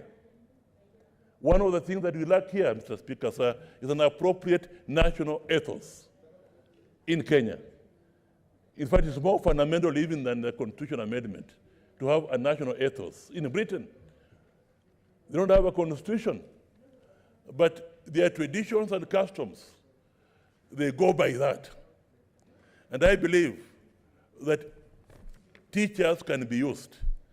When they are properly remunerated, they can be used to play the role they used to play, because we all look to teachers for guidance. They can play a very big role to have the right type of national ethos in this country that we all want. Mr. Speaker, sir, with those few remarks, because of brevity of time, I thank you very much, Mr. Speaker, for giving me this opportunity to speak. Asante sana, Mheshimiwa Seneta wa Busia, Seneta Amos Wako. Seneta Amos Wako ni aliyekuwa wakili mkuu wa sheria wa nchi hii yetu, na nakumbuka sana nilipokuwa katika darasa la pili, Mheshimiwa Amos wako aliwahi kuja katika shule yetu, akatangamana na walimu na akanitunuku zawadi kwa kuwa mwanafunzi bora katika shule. Kwa hiyo nashukuru sana. Sasa hivi nampa fursa Seneta wa Makueni, wakili Seneta Mutula Kilonzo Jr. Thank you, Speaker. A lot of things have been said. I support the bill. In very quick statements. One, this bill could not have come at a better time. Senator Zani is here. The chair of health invited me to a meeting with the CS Mwangangi. And it so happened that in that meeting, we were discussing community health workers.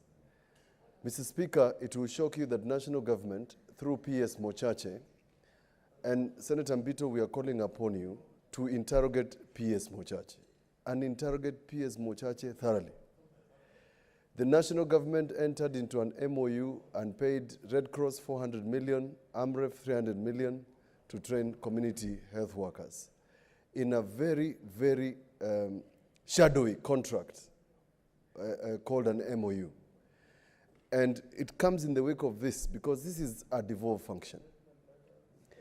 You know, and everything even the recent medical leasing equipment scheme, the contractual relationship between national government and county governments was done in the same way, very shadowy and skimpily drawn, not skimpily, but small letters on MOUs on matters like this. So, Mr. Speaker, the second point I want to raise, other than the fact that national government is also taking away this function in a manner I have suggested in the MOU, I'm hoping that the chair in his speech is going to tell us why national government is spending money at national level through conduits as opposed to giving this to counties. The second thing, the beauty of this community health workers, and I agree with Senator Mogeni and Senator Sakaja, that this must be done, must be volunteer. The best way to ensure that we deal with mafia house cartels is to return the public health to public health. Simple. Senator Mbito, you know that public health has been taken over by cartels in the private sector. I recently met radiologists, and I recently met their chair. And the things that they told me are disturbing. They are so disturbing that whilst we have very good trained radiologists, Mr. Chairman, the people who are doing the biggest business in radiology are actually some of our colleagues. And they are doing everything in that business to make sure that the imaging services of this country are not done through the public health.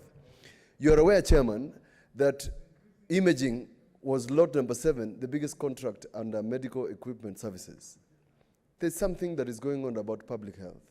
Third, I agree with Senator Wako that if we were to save money in the country, and maybe you should champion this, even on our recurrent expense without additional resources as suggested by Senator Sakaja, we can pay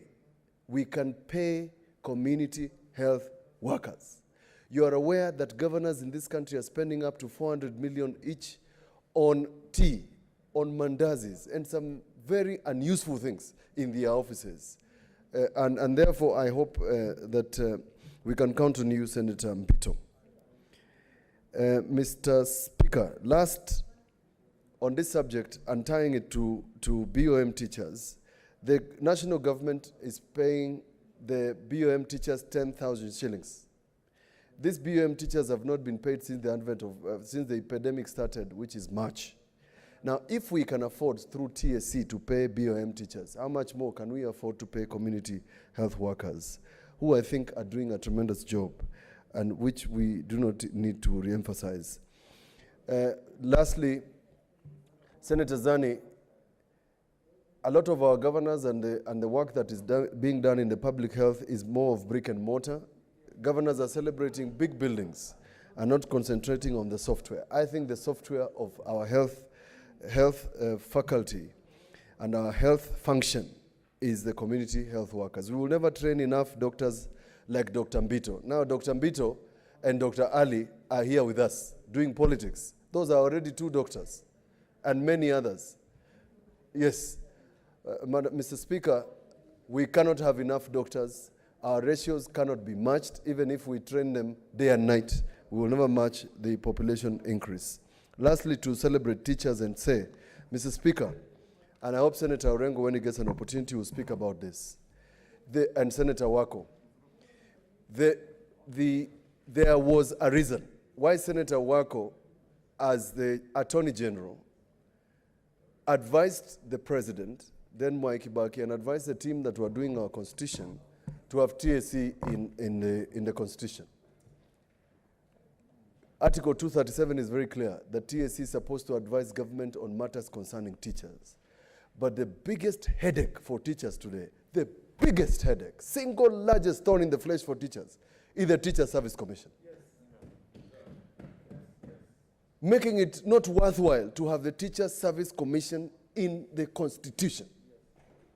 They are an impediment. Now, the Teacher Service Commission has killed NAT by making sure the money is not remitted. It's dead. The teachers are living in droves. It's a violation of Article 41 to kill trade unionism. The second one is obviously to have trade unions under Article 41 under the chapter of Bill of Rights. So through the back door, TSC is violating Article 41, a fundamental right under the Bill of Rights, by killing NAT. We are not speaking enough about these violations. So, Mr. Speaker, I know the substantive speaker did not allow us an opportunity to speak about this. But we must get an opportunity to condemn Teacher Service Commission. We must call it as it is. It's a grave violation, Mr. Speaker, so that, Mr. Speaker, yes, I want to be informed. Hoja ya kuarifu, Senator James Orengo, kiongozi. I want to inform the able senator from Makueni that without teachers during the constitutional making process, there would have been no TSC. It is the teachers who said without TSC, they were not going to support the Constitution. So this TSC, I agree entirely with Senator Mutula Kilonzo Jr., that we should have a substantive debate on the Teacher Service Commission. Thank you, Senator Orengo. In fact, that memory serves me well because my late father actually walked from his office at Jogo House all the way to the offices of KNUT at the time. And it's through that engagement and through that collaboration with teachers that we actually have the 2010 Constitution. So I support this bill, and I hope that we can get this matter as quickly as possible and resolve our issues in the National Assembly, because I have looked at this bill and I'm still wondering how somebody is going to find this a money bill. I support. Asante sana, Senator Wakili Mutula Kilonzo. Nafikiri hiyo hoja unajaribu kusisitizia ni kwamba kama tume ya walimu iliweza kutengenezwa kwa katiba kwa sababu ya chama cha walimu cha NAT, lakini sasa hivi hiyo tume ndio inamaliza hicho chama. Kwa hiyo ni kama kumuua mama yako. Jambo la kufedhehesha sana. Mheshimiwa Senator wa Trans Nzoia, Senator Mbito. Thank you very much, Mr. Speaker. Let me start by thanking Senator Zani for bringing this very, very, very important bill, which will definitely have a profound effect on the way we conduct community health business in the county. And actually, just to start, I'm happy that Senator Mutula Jr. reminded me about the meeting we had last week. Let me just inform him that this morning we had the PS with us, and we brought up the issues to do with community health with her, and the issues of non-state actors. And issues came out that, there were some funny IPAs that were signed between governors and the ministry, giving back functions that were actually county functions. We reminded the PS that we as health is a devolved function. We must ensure that anything that is done in the counties has the approval of the people, has the approval of the county assemblies, and going forward, we've agreed that we will be doing things in the right way. So, in as far as this bill is concerned, Mr. Speaker, I would have preferred, it would have been my wish that the Health Committee gives its inputs before the debate, but unfortunately we had a little bit of delay, and the debate continued. But my committee has actually gone through the bill with a tooth comb, actually. We've looked at it critically. We've been guided by the Constitution. We've been guided by existing law. We've been guided by policy. And we have come up with amendments that I'm sure will be enriching this, this very, very, very important bill. We want to ensure that the amendments come in to help steer this beautiful bill from pitfalls that it might face. You know, I'm talking about pitfalls like, I mean, somebody can say this, like Senator Mugani informed us, that it is a strain to the counties. We want to see how best we can make it less strenuous to counties. We also want to avoid the issue of this bill being declared a money bill. Yeah? So we also want to ensure that this bill actually sails through the end of the day. So we have done our work. We have finished with amendments, and we'll be tabling amendments at committee stage, which I'm very, very sure will be enriching this bill. So mine is to actually congratulate my sister, Senator Zani, that this bill was timely, and it coincided with issues that the committee has also been looking into, and we will work together to ensure that this bill actually is passed, and it will help our people. So, Mr. Speaker, let me just thank the Senator for bringing this good bill. I thank you, Mr. Speaker. Asante sana Senator wa Trans Nzoia, Senator Mbito, Michael Mbito, daktari. Na ni vizuri niseme kwamba ni kweli hawa wasaidizi wa mambo ya afya katika maeneo yetu ni muhimu sana, lakini wametelekezwa. Na kwa hivyo sasa nampa fursa mdhamini wa huu mswada, Senator Daktari Agnes Zani, kuweza kujibu. Thank you, Mr. Speaker. I beg to reply. Let me really start by thanking... Samahani kidogo, kiongozi walio wachache, Senator James Orengo, ulikuwa unataka kuchangia? Sawa. Let me start by thanking the senators who have contributed to this bill for their great insight and great depths that they have gone into in terms of articulating the strategy, the policy, and the reality on the ground, and the dynamics that we keep facing every single day.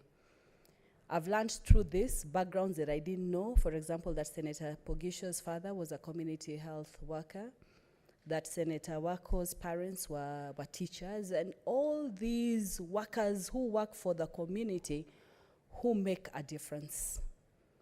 Cuba, Germany, Sweden, and other countries were able to face COVID-19 pandemic very well because they had a very strong primary care health system in place. Mr. Speaker, it does not take too much. We had Senator Wako talking about, and Senator Wetangula talking about homes that have a hub that they burn and it's able to chase away the mosquitoes. This is knowledge, Mr. Speaker, that needs to transmit from one family to another. Most of the community health workers in place, now volunteers in place, tend to be people who are well respected, well acknowledged, well respected within the community. They're well known, Mr. Speaker. I was just whispering to Senator Wako next to me that the person you trust with your health is the person you will listen to.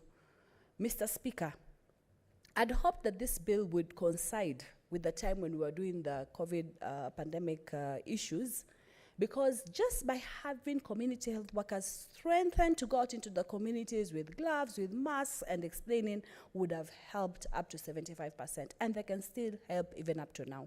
It was mentioned already that because of the measures that we took during COVID-19, we've actually had fewer people in hospital.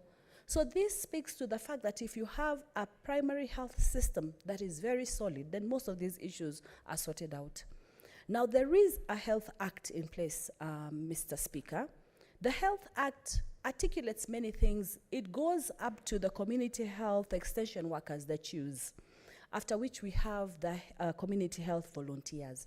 So a lot of the legislation that is there has not touched on this particular category, and thus this particular law, proposed legislation. And we hope also through the proposed legislation that we'll be able to address, I think it was Senator Ladama who talked about secondary legislative system. We don't want to do that. We want to be able to just come up with a system to empower this category of workers who are so strong, who are so knowledgeable, who the communities need. In fact, within the counties, if we had very strong community health workers, we'd be able to move very fast. I'll move a bit faster because I think we want to also move the Equalization Fund bill in the next few minutes. So I'd like to thank Senator Milgo, who seconded this bill, Senator Musuruve, Senator Were, Senator Lidama, Senator Pogisho, Senator Mugeni, Senator Zakaja, Senator Wetangula, Senator Cherarkei, Senator Wako, Senator Kilonzo Jr., Senator Mbito. I want to pick 3 issues that are critical that I need to address. The first is the issue of the money bill. Mr. Speaker, you know I've been one of the casualty in terms of legislation on money bills. And in any legislation we try to now work on, we try to avoid that. One of the things that this bill proposes is right from the onset, is that from the time that the money is allocated, and one of the senators said this, that we should be able to cascade and be able to put in this money at the level of CARA so that we are able to ring fence this money in the counties. Mr. Speaker, already legislation has already started in the county assemblies on community health services. They're actually a step ahead. They're looking for the structural and functionality aspects to be legislated so that this category of people who already exist, who already do too much. I know there's the issue of terminology that I will come to briefly, but really when it comes to just entrenching them in whichever way, that will be just fine. Homa Bay County has already passed their legislation, so has Turkana. Migori, Siaya, and Nairobi are already debating this. This is the bill from which we hope that the county assemblies can also spring up and cascade their bills. So, Mr. Speaker, it's important that we get onto this. So, already this bill starts from the point that money that has been appropriated and gone to the counties is what is going to be used. We are therefore not going through the budget office of the National Assembly. We're talking about money that has already been appropriated into the counties. And yes, some governors have said there's a lot of work to be done. There's many things that need to be done to the counties. But we had on the floor of this house today that in some counties there are as many as 168 casual workers. If we just dreamed that these become the primary healthcare workers and the community health volunteers and they are paid this money sincerely, don't we want to eradicate malaria, diarrhea, and all these other diseases? And this is the simplest way to go. So that is the issue of the money bill. The other issue which I wanted to address, which is very critical and it has come up, is the issue of the conflicting legislation between the Health Act and this particular bill, and I've already alluded to it, that the Health Act just stops at where the community health volunteers should come in, and we can streamline. We're not trying to create a parallel system. We can be able to streamline that. There was a lot of stakeholder participation in this bill, and I want to thank the Health Committee. Senator Mbito was here a few minutes ago. I don't see him now, for the work they have done. They have done a lot of work, and a lot of public participation also. Lots of different ideas were put across. So many of these issues we are seized off and we are happy to amend. I always say legislation is not a one-person process. That's why we bring it to the House. We debate it here, we debate it in National Assembly. And already I have been informally discussing with the Education, with the Health Committee, and there are some amendments that they're bringing up, and really all these issues are the same ones that we've been discussing, and I'm happy to be able to put these into place. So this is very, very critical for us, and therefore we need to be able to put all these things together and ensure that we get to where we want to be. We need to be able to sync national improved health strategies and improve all this. In the interest of time, Mr. Speaker, and to allow the Equalization Fund bill to be moved and seconded so that it can get, I beg to reply at this point and request that the putting of the question, according to Standing Order 61.3, be deferred to another appropriate time as deemed fit by the Speaker. I reply, Mr. Speaker, thank you. Asante sana kwa sababu ya akidi ya bunge la seneti. Hilo swala litawekwa rasmi kesho saa 8:30. Hoja ifuatayo.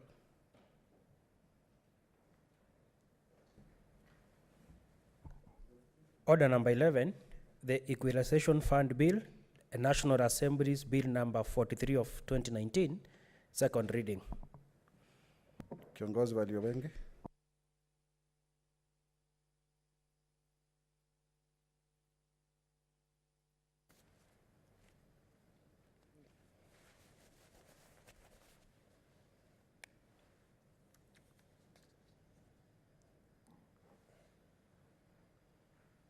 Mr. Speaker, I beg to move that the Equalization Fund Bill, National Assembly Bills number 43 of 2019, I beg to move, that's right, that the Equalization Fund Bill, National Assembly Bill number 43, be read a second time. The Speaker, Equalization Fund Bill is a bill referred to as the Senate, referred to the Senate from the National Assembly, which intends to give further effect to the provisions of Article 204(1) of the Constitution, which provides that, and I quote, "There is established an equalization fund into which shall be paid 0.5% of all the revenue collected by the national government each year, calculated on the basis of the most recent audited accounts of revenue received, as approved by the National Assembly." The Speaker, the Equalization Fund is one of the special funds established under the Constitution with the intent of addressing historical marginalization in the country, accelerate development in marginalized areas, and ensure, as far as possible, that those areas are at par with the rest of the country. It is therefore intended to address the fair distribution of resources in order to bridge the gap of poverty in Kenya. The Speaker, the National Assembly then debated and made the necessary amendments. The bill is now before us. It has been before our Committee of Finance, and I know, Mr. Speaker, that our Committee of Finance has done a very good job, looked at it, and I'm sure we're going to get the benefit of their report, Speaker. It is a well-established fact that poverty is the underlying source of most development issues in the world, but particularly in this country. The problems such as low literacy rates, maternal deaths, malnutrition, and poor health outcomes can all be linked to poverty. One of the most effective ways of alleviating poverty is ensuring access to certain vital public services such as water, electricity, roads, healthcare facilities. This is the entry point of the Equalization Fund, the Article 204. That provides that, and I quote, Mr. Speaker, "The national government shall use the Equalization Fund only to provide basic services, including water, roads, health facilities, and electricity to the marginalized areas to the extent necessary to bring the quality of those services in those areas to the level generally enjoyed by the rest of the nation, so far as possible." The Speaker, it is in our interest as the Senate that we support and entrench the Equalization Fund in the way that we represent counties, we represent the people, and the people in these areas are the ones that suffer, especially those in the marginalized areas, as we call them, that they might be able to get an opportunity to literally, quote unquote, catch up with the rest of the country. So, Mr. Speaker, this bill therefore proposes to operationalize this fund by providing for the administrative structure through which the fund shall be administered. And I dare say, Mr. Speaker, that for most part, this is what the National Assembly has proposed. The bill then proposes to establish a board to administer the fund. The bill proposes that the board shall comprise of a chairperson from marginalized community appointed by the President with the approval of the National Assembly. The principal secretaries in the ministries responsible for matters relating to water, health services, roads, national treasury, and 4 persons nominated by the cabinet secretary. The functions of that board, and I say just to quote a few, shall be and include management of the fund, consideration of project proposals, disbursement of monies related to approved projects from the fund, monitoring and evaluation, the usage of monies disbursed from the fund, and the receiving and addressing complaints and disputes related to the fund. The Speaker, this bill further proposes the establishment of local equalization fund committees. So at the national level, we have the board, and then now we have at the lower levels of the ward, each ward, to then have a local committee. And that will cover areas in marginalized areas, in marginalized areas as determined by the Commission on Revenue Allocation in their report prepared pursuant to Article 216 of the Constitution. We all went through that report when we had interaction with the CRA. It proposes that the local committees shall comprise of national government officials responsible for coordination of national government's functions,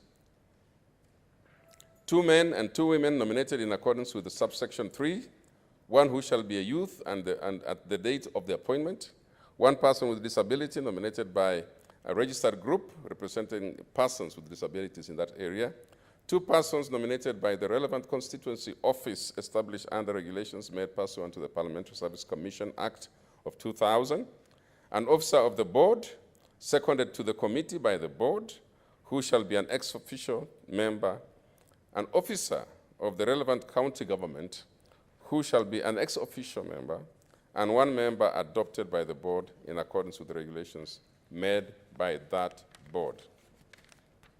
Mr. Speaker, I would like to, before even coming to the conclusion, Mr. Speaker, just want to focus on this whole area of the bill. The bill itself, Mr. Speaker, as now proposed and amended, requires that we look at it. And of course, we do not want the bill to look any more different.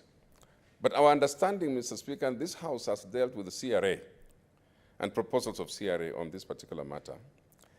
So our understanding, Mr. Speaker, is that when the committee, our Committee of Finance, gets the opportunity then to speak on this matter, we will then get the details of what our amendments should be to make this a stronger bill, to enable this bill to serve our people even better.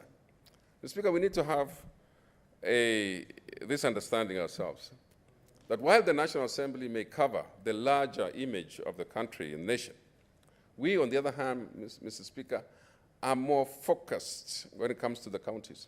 And we look at our counties, we know exactly our county maps and our counties, which of our counties really have the issues that lead to poverty. And so our understanding is not just that there is something called marginalized. We understand better in detail who are those marginalized. And that covers areas, Mr. Speaker, that hitherto may not have been seemingly looking like they had poverty. But now, because we represent counties, we know exactly where the pockets of poverty exist. And I think that is why our Committee of Finance, and I know the members of that committee, Mr. Speaker, are present and would understand very easily where we are coming from on this matter. The other matter which I would like to add, which of course some of these things will come in amendments later, Mr. Speaker, is that we have the counties that are called not just Northern Frontier, but they're called ASAL counties. The ASAL counties are automatically counties that were marginalized for a long time. ASAL, the arid and semi-arid land counties, or the frontier counties as they've been called, Speaker, will then become, in my view, the basic thread of determining those counties that will benefit. And of course, we have been given by the CRA the areas that will be covered. But I do understand also, Mr. Speaker, that poverty is found in the other areas of our county, which are what you call ASAL counties.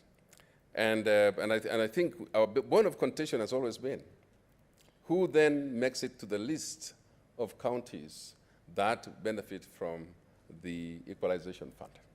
And I think those questions are the ones that are being addressed, will be addressed maybe by the committee report that has been discussed.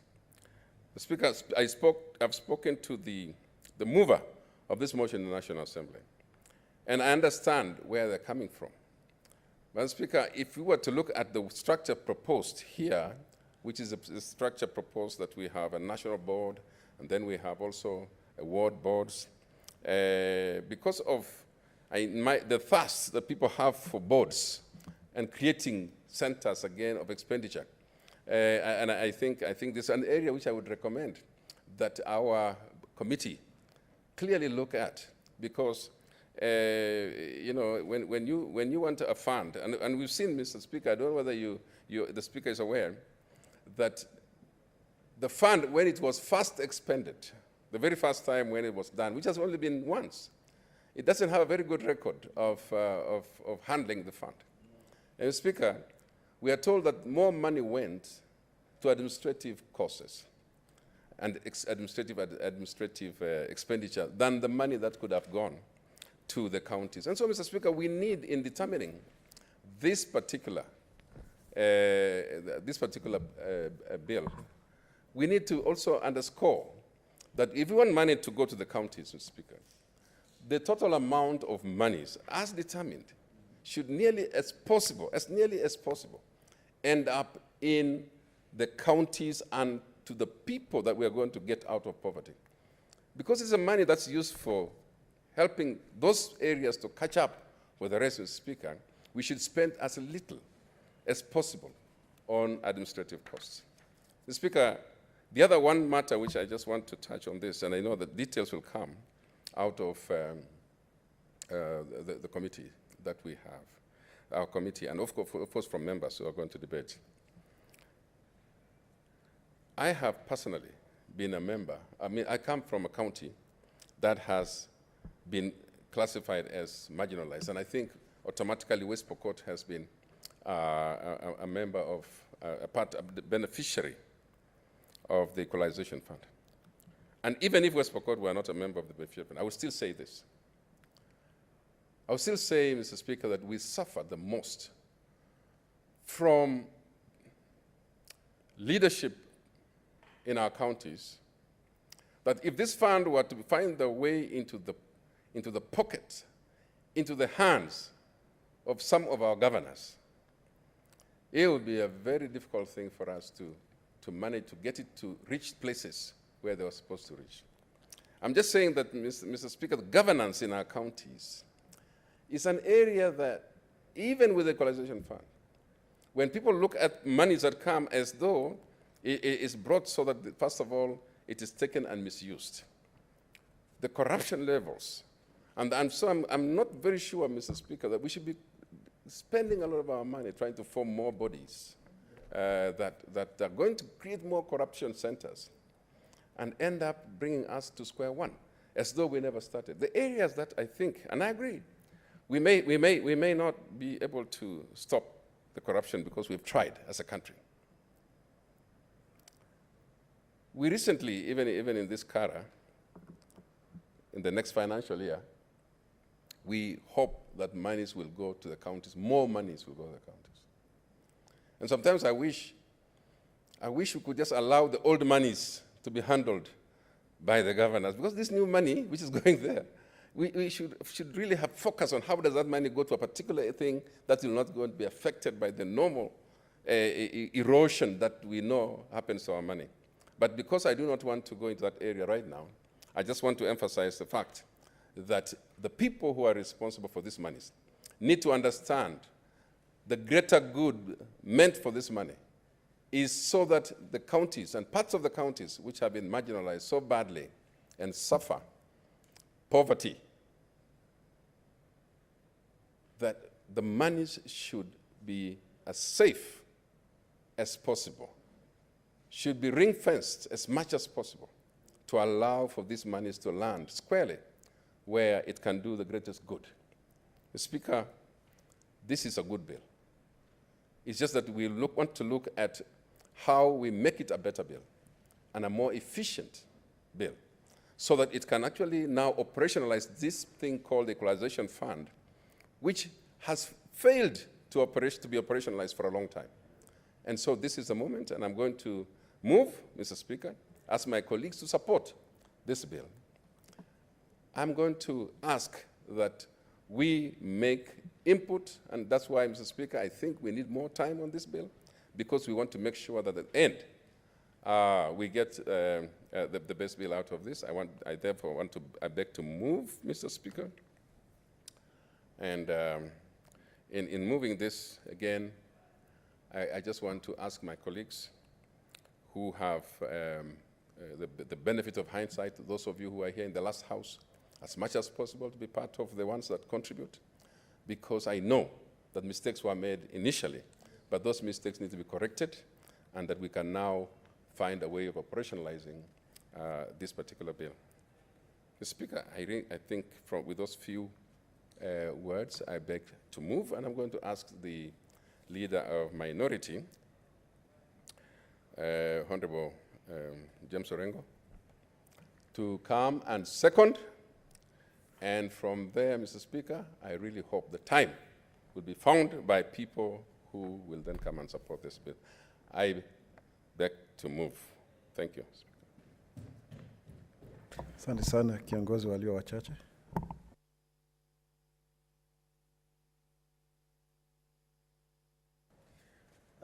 Thank you, Mr. Speaker, and also thank the Leader of Majority for the manner in which he has moved this very important bill. And just starting from where he left, his last remarks about the governor, and I've got a copy of the report from the committee here, in which if you look at the suggestions of the governors, and you've been talking about the composition of the board, they were very quick to suggest that 3 persons sitting on the board should be nominated by the Council of Governors. And I was trying to look at a lot of legislation which, with hindsight, we had similar provisions where we think we are representing counties by giving governors or the Council of Governors slots to appoint people into some of these boards. Unfortunately, I do not think that this has worked very effectively. And secondly, I think the Leader of Majority would remember, talking about the governors again, that there was a suggestion from the Council of Governors that senators should not vie for position of governors. Yes. And I am sure if that story is allowed to continue, they will say senators should not run for president. But I can tell you that if the people who, if a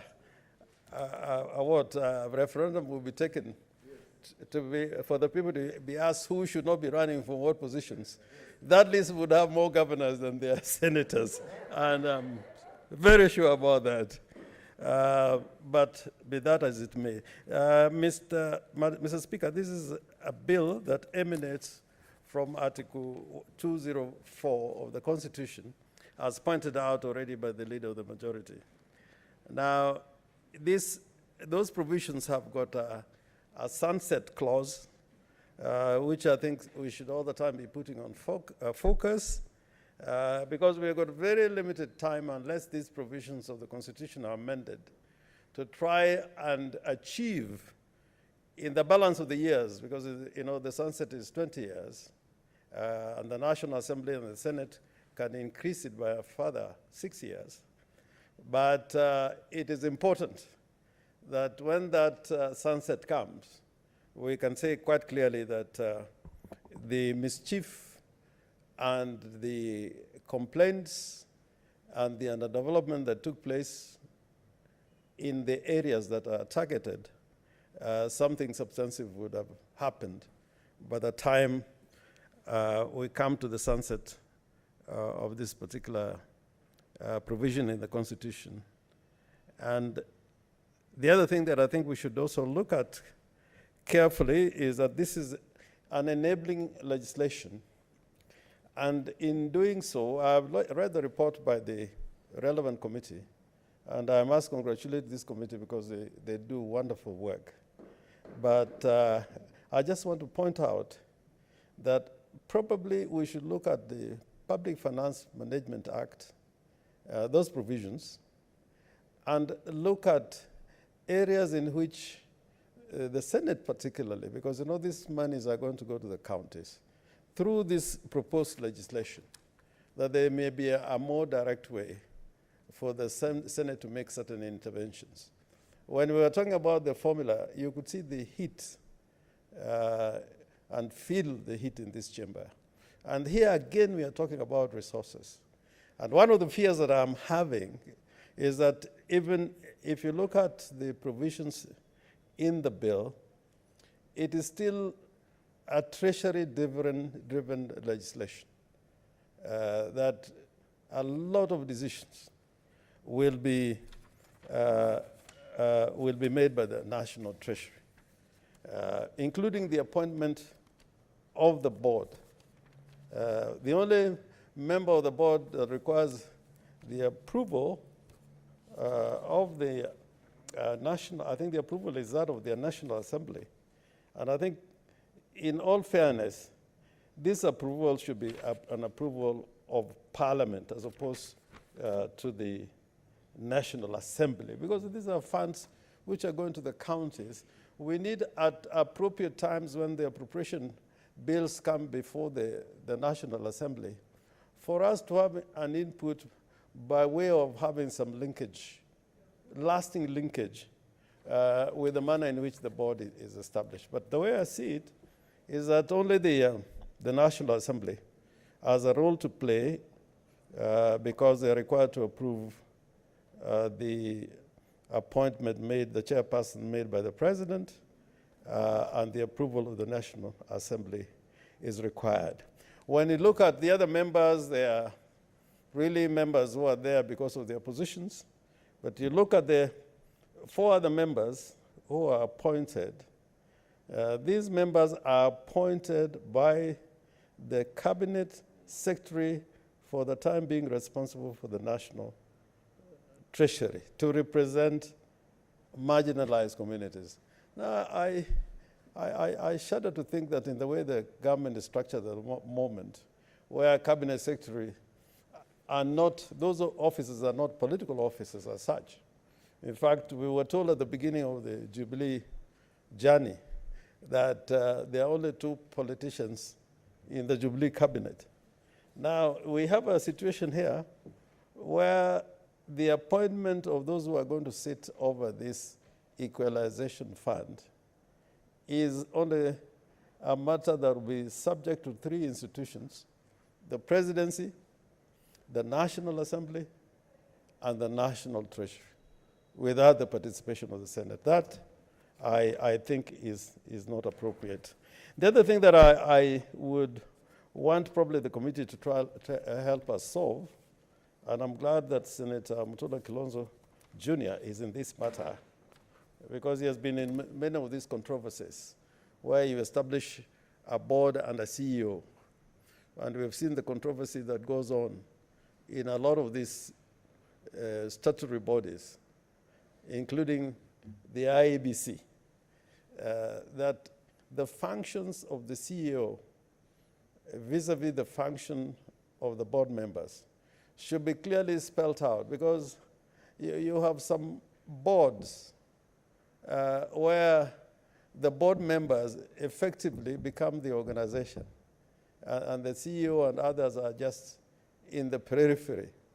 But again, looking at KEMSA, that balance must be worked out very carefully. And because of these experiences, and Senator Faria is there, and Senator Mutula are in the House, I beg you that when you, at the appropriate time, when these functions are delineated and established properly, we should have some amendments coming from the Senate to deal with these issues. But suffice to say that, in effect, the effect of the enactment of this bill will be the repeal of the guidelines, rather not repeal, revocation of the guidelines which are in place. And I think that's a good thing, because again, those guidelines were really for the benefit of the Treasury and the Executive. And the second, the other thing that is going to be repealed is Section 18 of the Public Finance Management Act. Section 18, yes. And I think that is good. We should look at more carefully what Section 18 is saying, and where there is some relationship between the Public Finance Management Act and the Equalization Fund, we should make it very clearly in the provisions of this bill that where there's conflict, this Equalization Fund Act should prevail. Because the long and short of the Public Finance Management Act, the way I look at it, and this is where I agree with this, Governor Kiraitu Murungi, that the Treasury has got a very imperial, relationship with governors, just like even in matters to do with Parliament. And you have seen when we have controversy with the Treasury on matters which even relate to the Parliament and including the Senate, that the attitude of the Treasury normally is that you have it our way or you don't. So I'm happy that that particular section of the Public Finance Management Act is going to be repealed when this bill is enacted. And probably to digress a little bit, because of the industry of Senator Mutula Kilonzo and Senator Faria in the Finance Committee, I urge you that at some point we should look at the Public Finance Management Act very carefully and very thoroughly, and if possible, propose amendments to that bill. Although, the other house may say it is a money bill, but I think ultimately, going by the successes we're having,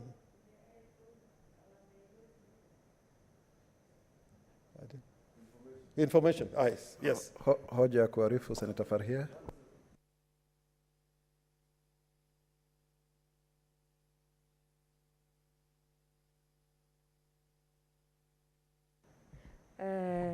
Thank you, Minority Leader, for acknowledging that. Finance Committee has gone ahead and amended almost every section of the PFM Act for it to be friendly to counties, and also including some bits that was also, even in terms of enhancing audit function and all that.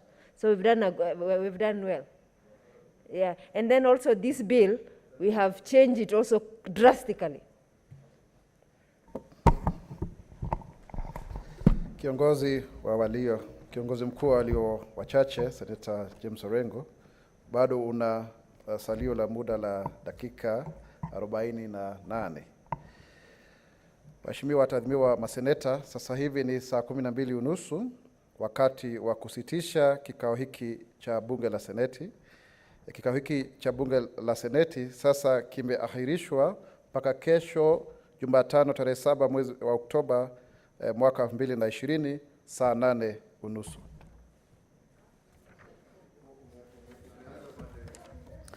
Hiyo ni kanuni yangu.